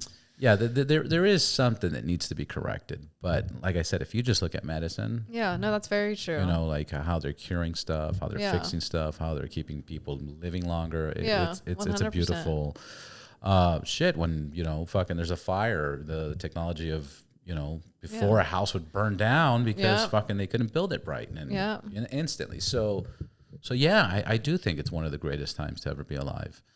I can definitely see that. We're just aware of like, oh shit, there's still starving people around the world. We need to help them, you know. But like, that was there before. Yeah. Oh, 100%. That's one thing about it is like that we talk about sometimes is that all these problems were always there. We just know about them then because we have that ability. Like we can see what's going on in other countries, whereas before we didn't have TV crews over there. We didn't have technology. We didn't have the internet that I can call somebody up in a different continent right now. Transportation. Just transportation, you know, like little things like that. Suspension. Right. Wow. The tire. Woo. Like just dumb shit that we're like, oh, it's okay now. I don't know. I think it was better back then. No, it wasn't. Like people were fucking killing themselves of no entertainment. No, like nothing. Well, I guess people are killing themselves now. Actually, you know what? I did not mean to laugh at that, but just... Okay. No, it's ridiculous. Actually, but you know what? I did bring this up a few podcasts ago. Being raised now, you're young. How is it? How was it growing up with social media, and how did it affect you? Because the bullying I'm talking about, the people talking shit. I'm glad that we actually, this touches back to my whole like high school thing. So, because we talked about your depression. Yeah, 100%. Like, so one thing about my parents is they did really a good job of, they kept me back in time. Like, because both my sisters are not significantly older than me. Like I was not planned. They're not significantly older than me, but not at all. Like my middle sister is 4 years older than my other sister is 6 years older. So those two are very close. Then there's me. But what's the age gap of you? Because they're 4, 6. What do you mean? Well, they're 4 years apart. Oh no, I'm 4 years with Tanya. So Samantha's the oldest. She's 2 years older than Tanya, and then Tanya's 4 years older than me. Got it. So 6. Got it from the oldest. So she my mom did a really good job with just kind of keeping me, like she all raised us the same. Like I didn't get, regardless that I grew up kind of in a different time. Like I was at that kind of turn of the century. So like, like all my friends were just getting like this cool cell phones and stuff like that. Like they were still bricks and stuff, but Snake.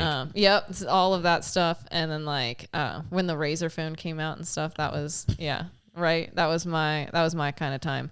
But my mom did a very good job. I was never a trendy person. I was never up with like the cool kids. Like I got all the hand-me-downs from my sisters. So, I kind of didn't grow up in necessarily the same age and era that people my age did. And, I did grow up though, like when MySpace was out and all that stuff. And then Facebook was just coming out like when I was graduating. Well, no, I guess it was coming out like when I was... I want to say 2003 or something. So Facebook, when it first came out, it was for like college students only or something. Right. Because I remember my sister was in college in 2007, and she had the Facebook. Yeah, it was because you had to have a college email. She was telling me about to get it in, like to get one, and then I don't think I even got a Facebook until I was like in high school. But MySpace was a huge thing and stuff. But I dealt with a lot of bullying in middle and high school specifically, and a lot of it was just, I mean, obviously really petty stuff. So I was a cheerleader. And like my mom, whatever we did 100%. Like we put, like, that's what we did. I tried track and field one time and I like quit a week into it, and I never heard the end of it. Cause like my mom's like, you don't quit something. Like once you commit to it, like you're in it full and force. So, so I was a cheerleader. She put me in all these different, like just tumbling courses and all this other stuff. And both my sisters were cheerleaders. Like it was a family type of thing. Like I grew up doing it. So I made varsity cheerleading as a freshman in high school, and it caused a lot of problems for me.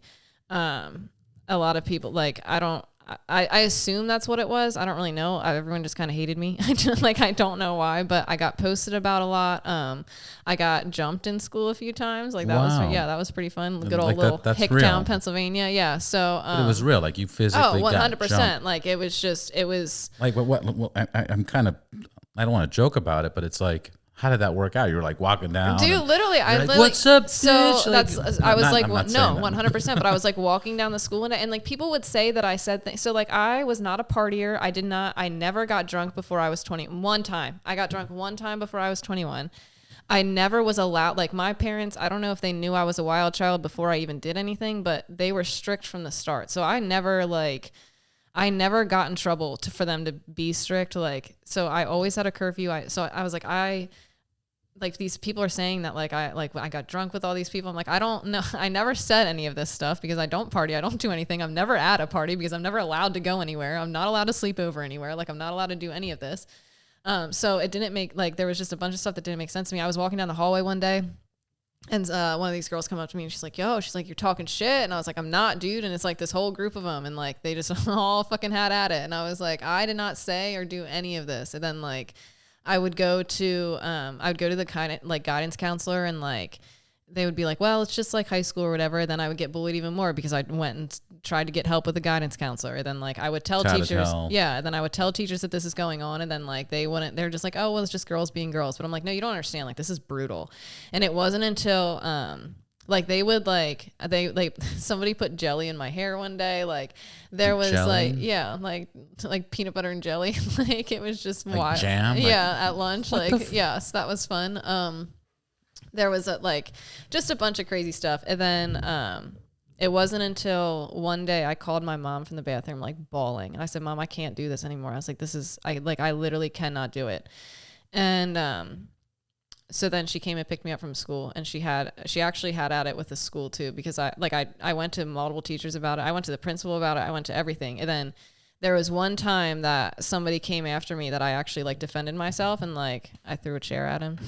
I can't believe I'm telling this story again. I didn't think I'd ever relive this, but I'm sorry. You're fine. You gotta pass this. It's just people don't know. Like it's just wild. So, she came at me at the cafeteria one time, and she was like, "You can't." I was sitting down eating my lunch, minding my own business, and she's like, "You can't sit here." And I was like, "Yo, dude, I just got sick of it." I was like, "I'll sit wherever the fuck I want," and she threw some food at me. So I stood up and I picked up my chair and I threw it across the table at her, and I got suspended for that.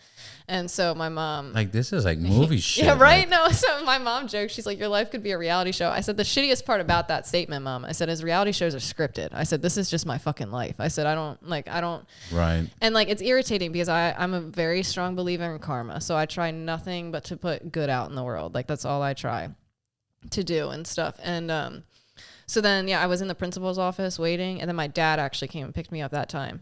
And my dad had a few choice words to say with the school, which I will say that high school, like I said, it's a very small town. It's a very racist town. So they're very stuck in like old times, like even today, like there's just a lot of stuff that is so like even. Because like I said, since it is such a small town, people are born and raised and they live their lives there.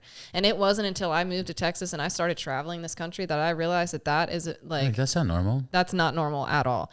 And so I had a lot to relearn like when I moved away from it and stuff. And so like just the school itself didn't necessarily do anything. There was one or two teachers that would always like be there or whatever, but the school itself was just like, whatever, like you'll get through it, is what it is, like don't even worry about it. And so that's when I kind of made the decision to do, like we looked into cyber school and all of that. So then my senior year, I actually did cyber school and I did a dual enrollment. I took college classes at the local community college at the same time. And then, which didn't amount to anything because I didn't use it. It was like an English class that I took, and then I ended up going to school for cars. So I don't know why, but so I have got like those college credits for no reason. But so I did that, and then I just did cyber school my senior year, and then I just went to college, and it definitely, the whole process of it fucked me up for sure, because like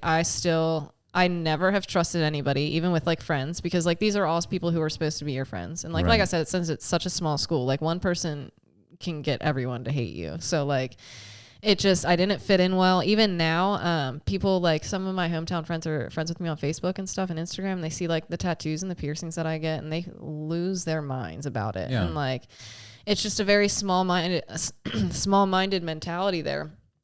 And well, obviously they got nothing 100% else going on in life than to be like, oh my God. And like it just it affected me as far as like, even when I came out here, like just California is an entire different world. It's like a whole new world. And like even like I never was interested. Play the Alada. Right. I never had interest in even having friends after that, like after high school, any of that. Like I never made an effort to be social or any of that. Like just cause like, I'm like, why would I do that and like have all this shit happen again? Cause I didn't do anything the first time. It was all, it gets to a point in my life that I'm like, I wish I did something to deserve all this, because like shit, dude, like I'm just trying to like put good out in the world, and that's it. And like, so after that, it affected everything that I did, and I was a loner for a really long time. I still kind of am. Like, I still like, I don't know, like once I got divorced and I was on my own, I broke out of my shell a little bit, but then I like the past year, I went through some shit again of just life that like, cause then I got divorced and I'm like, that's the worst of it. I went through the worst of life. You know what I mean? I was married young, divorced young, all of it, you know, at the time though, like you're just like, that's the story you tell yourself. Right. You're like, that's it. And then like, it's like, life's like, haha, you think that you were going to wish that you were going through a divorce again for this. Like, so, and then the past year happened again. And like, it sounds like a smooth divorce. Yeah, it was. It really was. Like there was no battles. There was no court. It was all private. Like it was very smooth. So like, it just, that was just also breaking out of that small town mentality though, because that's what people do. You marry your high school sweetheart and you have kids by 21 and you live on this happy life. And that's what everyone was doing. And like, that's what I was on track to do. But I was like, this isn't what I want. I don't want kids. I don't want this whole, I don't want to be a stay-at-home mom. I don't want to babysit your freaking kids. Like I want to go out and live my life, and I want to do crazy stuff, and I want to do these crazy adventures, and I want to pinstripe the world. 100%. So ride, and that's when I like realized that like that's not what I wanted, and I just kind of steered differently. And then it all made sense of why I never really fit in there at all, and like why I never was kind of part of the in crowd of that town at all. And I still am not. Like it's funny because I'll go back and people say it's so cool what you do and it's so awesome, and like they'll say like, oh yeah, we were friends in high school, and I'm like, no, we weren't. You jumped me in fucking the Hall C. You remember that? Like, and there actually has been one girl reached out to me a couple years ago, like 2 or 3 years ago, and she messaged me and she was like, I just want to apologize. She's like, I put you through some serious shit in high school, and she's like, you didn't deserve any of that. And I was like,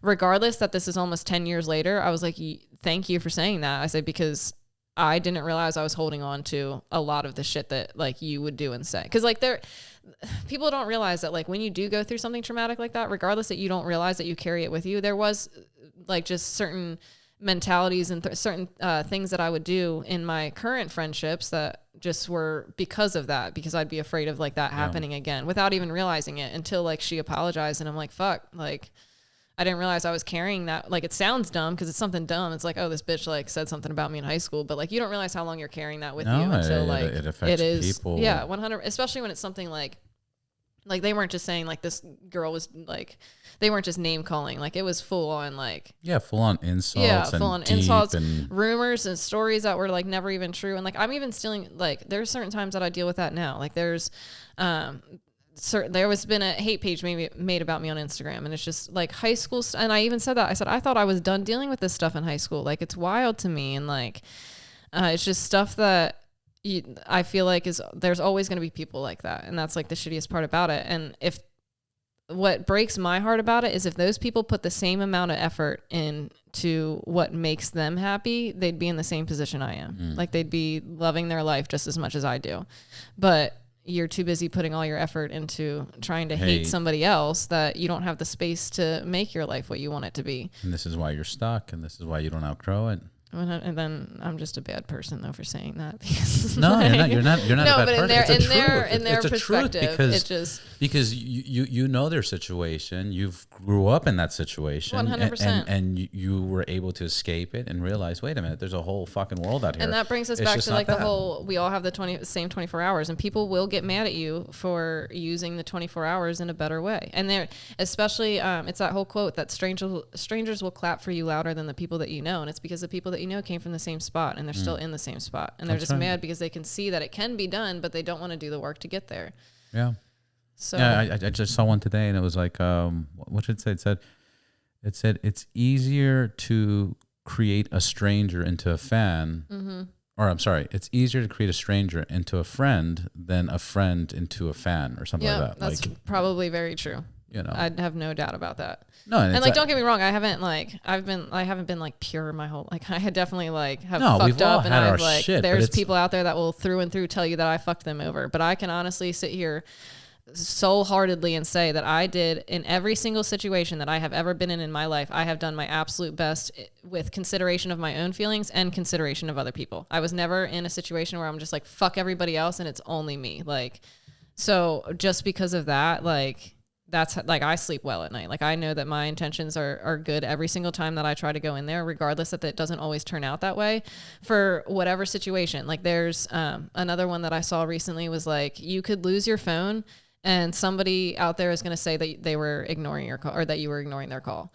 It's just a different perspective. Like, but you're over there looking for your phone for 24 hours, but they're over there saying that you're ignoring their call. Yeah. So it's just, like I said, I have found peace and happiness within myself, knowing that I have done my absolute best in the best way in every situation that I have come across in my life. And that's just how I keep living, I guess. No, you have to live like that. But I saw a post, and it's like, it's bullshit if you text somebody and they don't respond. That's bullshit, because they're on their phone 24/7 looking at social media, and that's fucked up. And I'm like, dude, first of all, time out.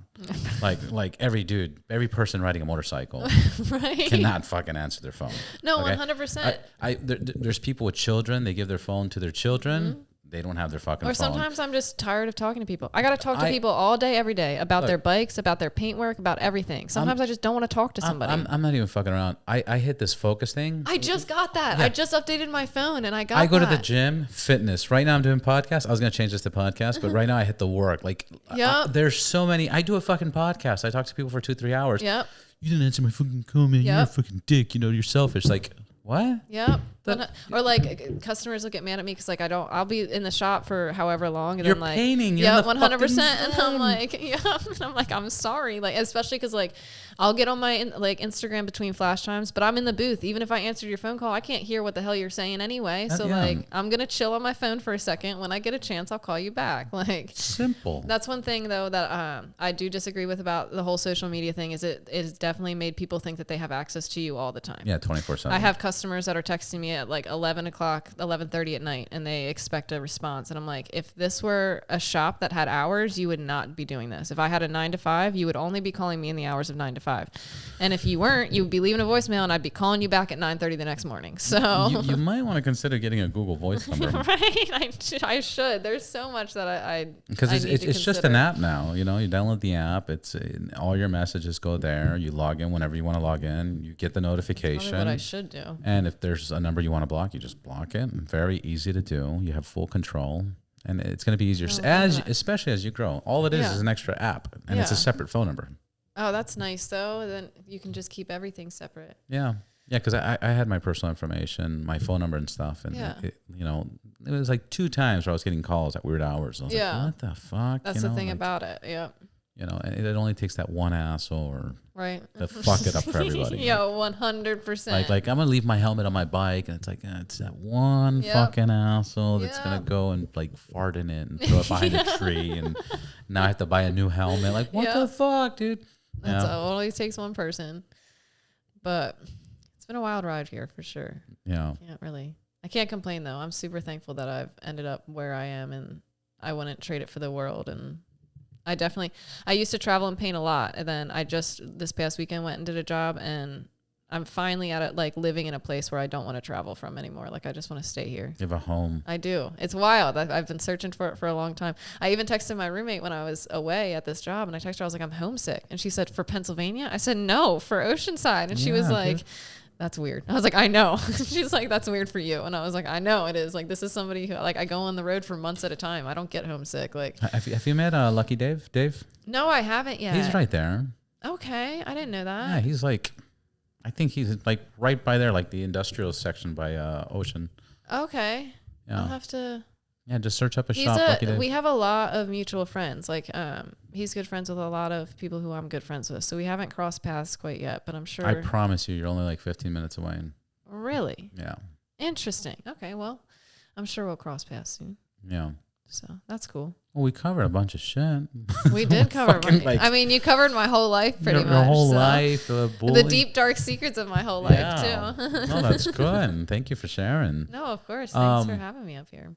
I don't know. Any word of advice of writing, painting, career, paths, beliefs that you'd want to share with people in the world? I mean, just do it, and to just do it the best way that you possibly can. I mean, I feel like people overthink everything. I feel like people have to have a reason for something. They have to have a justification, like a validation. They have to have something. Like the way that I live my life, and I think it's the best way to live. And I get that not everybody can live life the same exact way. But as far as like if what I do inspires you, the way that I live my life is that every day I wake up and I'm like, what do I want to do today? And like I want to paint or ride. And that's pretty much my two things. And I'm like, I have to build a life around that. And that I solely believe that your passion is in direct correlation like with your purpose. So I feel like if you find that, then that's the best way to go. So like just find what you love to do and figure out a way to do it all the fucking time. And to add to that, you didn't grow up wishing to ride motorcycles and paint. No. It just came to you. Like you were kind of lost in a sense of like, 100%. I don't want to pay rent and I don't want to do this. And it just came to you. Yep. Right? 100%. And that's normal. Yeah. And it's like, see, and that's the thing. And I used to get discouraged about it though. Like, cause there's all these other painters out there that say like, oh yeah, I grew up with my dad in a shop. I was painting cars when I was like 5. I had a paint gun in my hand. Like, and I do get discouraged about that. Cause I'm like, fuck, if I had that fucking extra 10 plus years, like what the fuck could I be doing now? But then I realized like, okay, some people have done that. Yeah. But they don't devote their whole life to it. Like it's just every situation's different. Everybody's timeline's different. Everyone's timeline is right. That's also, I feel like what people get caught up in, especially at my current age, like being in your late 20s, early 30s, everyone starts to panic about what your life is and what it quote unquote should be. Like you should have this family, you should have all of this. But I don't necessarily believe that. I feel like we were all meant to live like a complete different life and like, I just enjoy it. Yeah, 100%. And just because that's what you should be doing isn't what it is. And whenever I'm unhappy or whenever I'm like in like a weird funk or a weird situation, because I do get in them 100%. As much as I love my life, I can sit here and say that I love my life, but still be like, cause that's where I learned that depression is like an actual like medical thing. Cause for a while I was like, it's just my state of mind type of thing. But then I can sit here and love my life and absolutely be obsessed with every single thing about it. And there are certain thoughts that I have that I should not fucking have. So like, whenever I do get in those funks and like, I just sit here and I'm like, what, if I could do anything in the world right now, what it would be? Like if that's go eat at this certain restaurant, if that's fucking fly to Europe, if that's get on my bike and ride up PCH a little bit, if I could do anything in the world right now, what would it be? And then I just go and do that. I figure out a way to make it happen. And that way, if it's fly to Europe and I don't have money to, I'll go do a job to make it happen. And that's just Yeah, there we go. Timing is impeccable right there. That was beautiful. Fuck yeah. Just the Nike thing. Just do it. Literally. Just do it. That's all it is. So for a long time. Stop making the fucking excuses. 100%. For a long time, my whole saying was to say yes and figure out the rest later. Like, so I don't care. Like the whole cross country trip, I was like, yep, let's do it. I'll figure out the logistics of it when the time comes. Like, the bottom line is I want to do it. Challenge for the listeners this week: say yes to everything. Right. Do you know that movie? It's called Yes Man with Jim Carrey. Yeah, and he says yes to everything, and his whole life transforms. And like some of it's crazy stuff, but you got a good fucking story. That's for damn sure. So yeah, I've had this conversation before on the podcast, but it's amazing how there is a system in the U.S. The school system, the parent system, how your mind is like, don't do that. No, you can't go here. You can't go there. We're so fucking like, ugh. Yep, you're in a cage. And you really see it when foreigners come to this country and they land here with nothing and they start businesses, acting, careers. Like we've heard the stories a million times, and it's like, well. You can do this. Yep. You can do that. Why aren't you doing it? Yep. Like, what the fuck is wrong with you? Like, there's money, and you could just apply, and you what? You can get credit and do, and we're like, no, but that's not right. You shouldn't. No. And it's a fucking system controlling 100%. us and brainwashing us. There's also the movie Lucy. I love Lucy. I take that whole kind of regardless that. There was I love drug Lucy. I'm Cuban and I love but regardless that there was like the whole reason that you accessed 100% of your brain or whatever is through that drug or whatever. But I take that same concept kind of the same way. So like if I stayed in that small town and had that small town mentality, then I'm only accessing that 5% of my potential or that 10% of my potential. But if I go out there and I accept and I'm open to everything that this universe has to offer and this world has to offer, then like my potential is limitless, like we were just talking about. So Landmark has a statement. It's deep, but it's so simple. It's like, you know what you don't know. Okay? I can't fly a plane. I can't do this. I can't do that. There's no way. Like, you know what you don't know. But you don't know what you don't know. Like there's a whole fucking thing of things that you don't even know you don't know. Or like the more you learn, the more you don't know. Right. That whole thing like that definitely was very clear to me at first because I was like, damn. I'm just going to shoot them out there. 2 heads are better than one. No, right? You want to keep going? Like shit. Oh yeah. I got them all day. It's like a battle. Right? My favorite one is the older you get, the better you were. Yeah. That's true. You know, back in my days, I used to walk to school and I'd carry my parents and like, what? Right. I used to carry my horse to school because he couldn't walk all the time. Right. Like, what the fuck? Uphill both ways. Anyways, okay, so we'll end it on, look, we did 2 hours. We'll end it on, where can we find you? Just also for the listeners, it's on the screen. I'm going to put it on the post. But just 13th Street or 13th Street Customs. Man, see, I've been in years of saying that. So 13th Street Customs on Instagram. Yep, on Instagram. Are you on Twitter, Facebook? Nope. So I have a personal Facebook, but business-wise, it's just 13th Street Customs on Instagram. So that's fucking awesome. Yeah. Thanks for having me. You've been awesome. Thank you for coming. You've been awesome. This has been super fun. So. Yeah. No, it's been very fun. Going to the deep, dark depths of my soul. Till next time, I will be following up with you. Awesome. I would love to have you a few episodes down. And, for sure. That's because I always do crazy new stuff. So I have a project coming up tomorrow actually that I'm not talking about yet, but I will talk about it obviously once I post it. But that's gonna be a super cool one, and I think it's gonna be a good turning point to my career. So I think what I like about the podcast that I've been seeing it, because now it's getting to the point where, you know, like this is episode 71.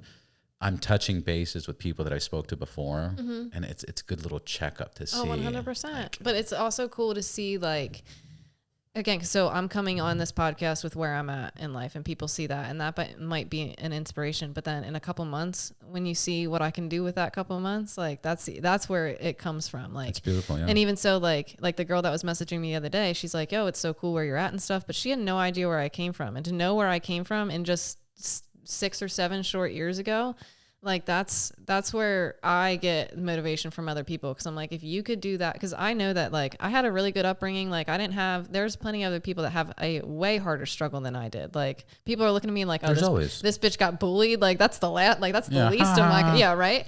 So but like, they don't know that. And like, it's just like, I don't know. It's about what you do with it, I guess. Like it's just. Yeah. You first of all, you just can't compare yourself. Yeah, you can't. There's always somebody bigger, stronger, smarter. There's always somebody that went through worse. Like that's not even the point. 100%. Like, if somebody's like, oh yeah, no, stop. We're not talking about that. You weren't in that situation. You don't know how it affected. You don't know what the mindset is. There's an expression that says, if you were born and raised the same way that person was, you would do exactly the same thing that they do. That's true. Because people are like, if that was me, I wouldn't do that. No, motherfucker. You would do the exact same thing. 100%. That's what they know. Yep. So, that's not the point. The point is you went through a struggle. It's a big deal. And across the board, it's a big deal because now we're seeing more and more people talking about how young girls, one of the reasons I want to talk to you. This is the first time in history where 13, 14-year-old girls are putting themselves out there for thousands of people to judge them. That's very true. So, I always get, when it comes to the whole female subject, I walk a very fine line, and I'm very I don't want to say weird about it, but here's my thing. I'm very, I never ever in my life want my gender to be the reason I got somewhere. Like I do not want an opportunity to be presented to me when another artist deserves that more because they're better than me, but it's only getting presented to me because I'm a female. That is the last thing that I want. And I also never want, because I've had people that have not wanted me to paint their bikes specifically because I'm a female. So there are certain situations that like there are like these all female things that I get. They're supposed to be in support of females, and they're supposed to be to make it more comfortable for females to come into the industry and all of that. But I don't like, and I'm not big on necessarily feminism. I'm big on equality. And I think they're two different things. So I wouldn't want me being segregated, me being separated because of my gender. So I'm not going to do the same to males. So regardless that I get that event or that group is supposed to be a safe place for females and a female only thing, I get weird about it because like you're still now doing exactly what you don't want to be done. Whereas if I can create an inspiration and a safe place for you in this industry where it is actually in this industry with the other men and with just people in general, then I would rather that because I don't want gender to be a thing at all. Like I want to be just a painter or just a writer. Like why does it have to be... I want to be judged for what I do. 100%. Why does it have to be a female painter or a female writer? Like why does female have to be in front of it? But I will say... I used to be solely like, don't even like, I'm against like anything female at all. Like I'm a painter and that's it. Like, but then I was at a motorcycle show at Texas Motor Speedway a couple years ago. And I was just sitting on a bike, like just messing around. Like it was one of my friend's bike. I was riding it around the show. Then I was just sitting there talking to him. And I saw this like 13, 14-year-old girl and she was like staring at me. And like my friend, Melissa was standing right there. And so Scott Holbrooks, actually Simpson Motorcycle Helmets, it was his girlfriend. She was standing right there, Melissa. And we were just sitting there talking and like we both saw her and Melissa was like, she looked at her and she's like, do you want to sit on this bike? And the little girl was like, no. And her dad was standing there and her dad was like, yeah, she does. And so like she came over and like sat on the bike and like you can see it, like she just like totally lit up. And I said, that girl's gonna ride one day. There's no doubt about it. And so then it was that moment that I realized, I was like, if that was two dudes standing over there, she would have never gone over there. Never. Like so then that's when like I kind of like switched to like I saw it firsthand and I saw like the mentality of like how it is important to inspire them because there's a lot of women that don't think that they can do it just because it's a man's industry. And like I'm kind of like, I was never brought up that way. I was brought up in a way that if you want to do it, you can fucking do it. It doesn't matter if it's a man's world or like, I was never condoned or conditioned to a man's world versus a female's world. Right. Like Stay home. Both my parents worked. Both my parents had full-time jobs. They both like did whatever needed to be done. So like, they were never like, oh, like women don't do that. Girls don't do that. Like none of that. So I never had that female person that I was like, oh my God, like this female is an inspiration to me. Like I just did it because I wanted to do it. So I had a hard time wrapping my head around. I'm like, you don't need a female inspiration. Just do it if you want to do it. But then at that moment, that's when I was like, some of these people do need that. Yeah, people do need inspiration 100%. because there is a system, back to what we were saying. If you were raised the way that person was, you would do the same thing. And I remember writing 20 something years ago, and I rode with some older guys back then, and I remember they would see a woman rider, 15, 20 years ago. That was like fucking not as normal. Yeah, 100%. And these guys would get mad. They'd be like, a woman shouldn't, ride a motorcycle. I'm not playing with Barbies. Yeah. Why are they riding bikes? And it's like, well, I've seen some women riders that ride better than you guys. You're right. That's the truth, man. Like, dude. But now, but it's really changed. But the point is, even though that it's changed now, people still limit themselves. Oh, 100%. And if you don't have that inspiration and reach and so out. The thing is the industry, yes, there is a lot more women involved in it now, both motorcycle painting, all of that. But there has always been women in the industry. You look back at World War II, who was carrying the country back when everyone was out. Of course. Yeah. So and that's what created independent jobs for women. That's what it's 100%. It's just the fact that, again, we have social media, that we have that platform to be public about it and to show people that, like, it's not that more and more women are getting into this industry. It's just that more and more women are now being recognized in this industry, because we've always been there. We've always been there. We've always been doing the work, but now it's just finally we're becoming like known in this industry. We're not being necessarily hidden anymore. We're not just the secretaries. We're not just any of that. Like, so. No, cool. It's definitely cool. I'm gonna see if I can find. Do you know Andrew Schultz? Yeah. He's fucking hilarious. Did you see the one he did about women's rights? No. Let's see. I'm intrigued though. Okay, let's see. 1 second. Dead air. Please hold. Okay, let's see. I think. For all we know, he could have shot the subway. We don't know. I like how I have everything hooked up, but I don't use it. That's so nifty. I know. I should be using this stuff more often. But he did. Married people. I know this is bad. Dead air. That's okay. La, la, la. Here, I'll put the theme song for my podcast. Yeah. Welcome back to the Ride Boundless podcast. Wait, this is a commercial break. Commercial. Yeah, there's always that. Oh, yeah. I feel like I'm forcing it. Right? You're going to find it as soon as we're done this. I know. No, as soon as you leave. And fuck, man, it was there the whole time. Is it this? Kids in Egypt, they're like, oh my God. I just have one question. What's up, everyone? That's why you need to have. No. That's why you need to have some of those. I'm gonna quit it. No, but I do like all the No, but that is nice. That's very like convenient that you can just like everything's connected like that. Like even how you changed that in the beginning, like you just did it on your phone and all of a sudden it just appeared on there. Is that like a TV or like what is that? Yeah, so this is a Samsung TV. It's called the Frame, and you can actually buy frames for it. Okay. And it hides it, and then it looks like a fucking poster. Like period. That's what I was confused about. Yeah. So I was like, it looks like a poster. Yeah, and then it has like 1,000 sensors, so it replicates the lighting in here. So that's why it looks so dull and matte, and that's why if you look at like a regular picture, it doesn't look far off. And the more shit you put around it, the fucking more it camouflages in. It's pretty fucking outstanding. That's wild. Yeah, because otherwise, the only way I was able to do this is if I had like my laptop open, I had to mirror it, and then it was like fully bright, and then it'd fuck with the camera lightness on. Yeah, it was like a whole. Yeah, right. Yeah. I don't have to make it myself. No, yes, right. I got to use this more. So great. Thank you once again. No, thank you. I really appreciate it. I had a great time. So did I. I swear, this time did fly by. Oh, 100%. I very rarely can talk for 2 hours straight, especially about myself. I know. You just spent 2 hours like, I don't like talking to anybody. I don't like telling anybody my fucking story. And then to myself, and it's me. I don't answer the phone. And it's like, yo, hey. Right. What the fuck are you doing? Like, yo, yeah, right. There's a limit, goddamn. No, I'm kidding. No, it's totally fine. It's been awesome. Thank you so much. Thank you.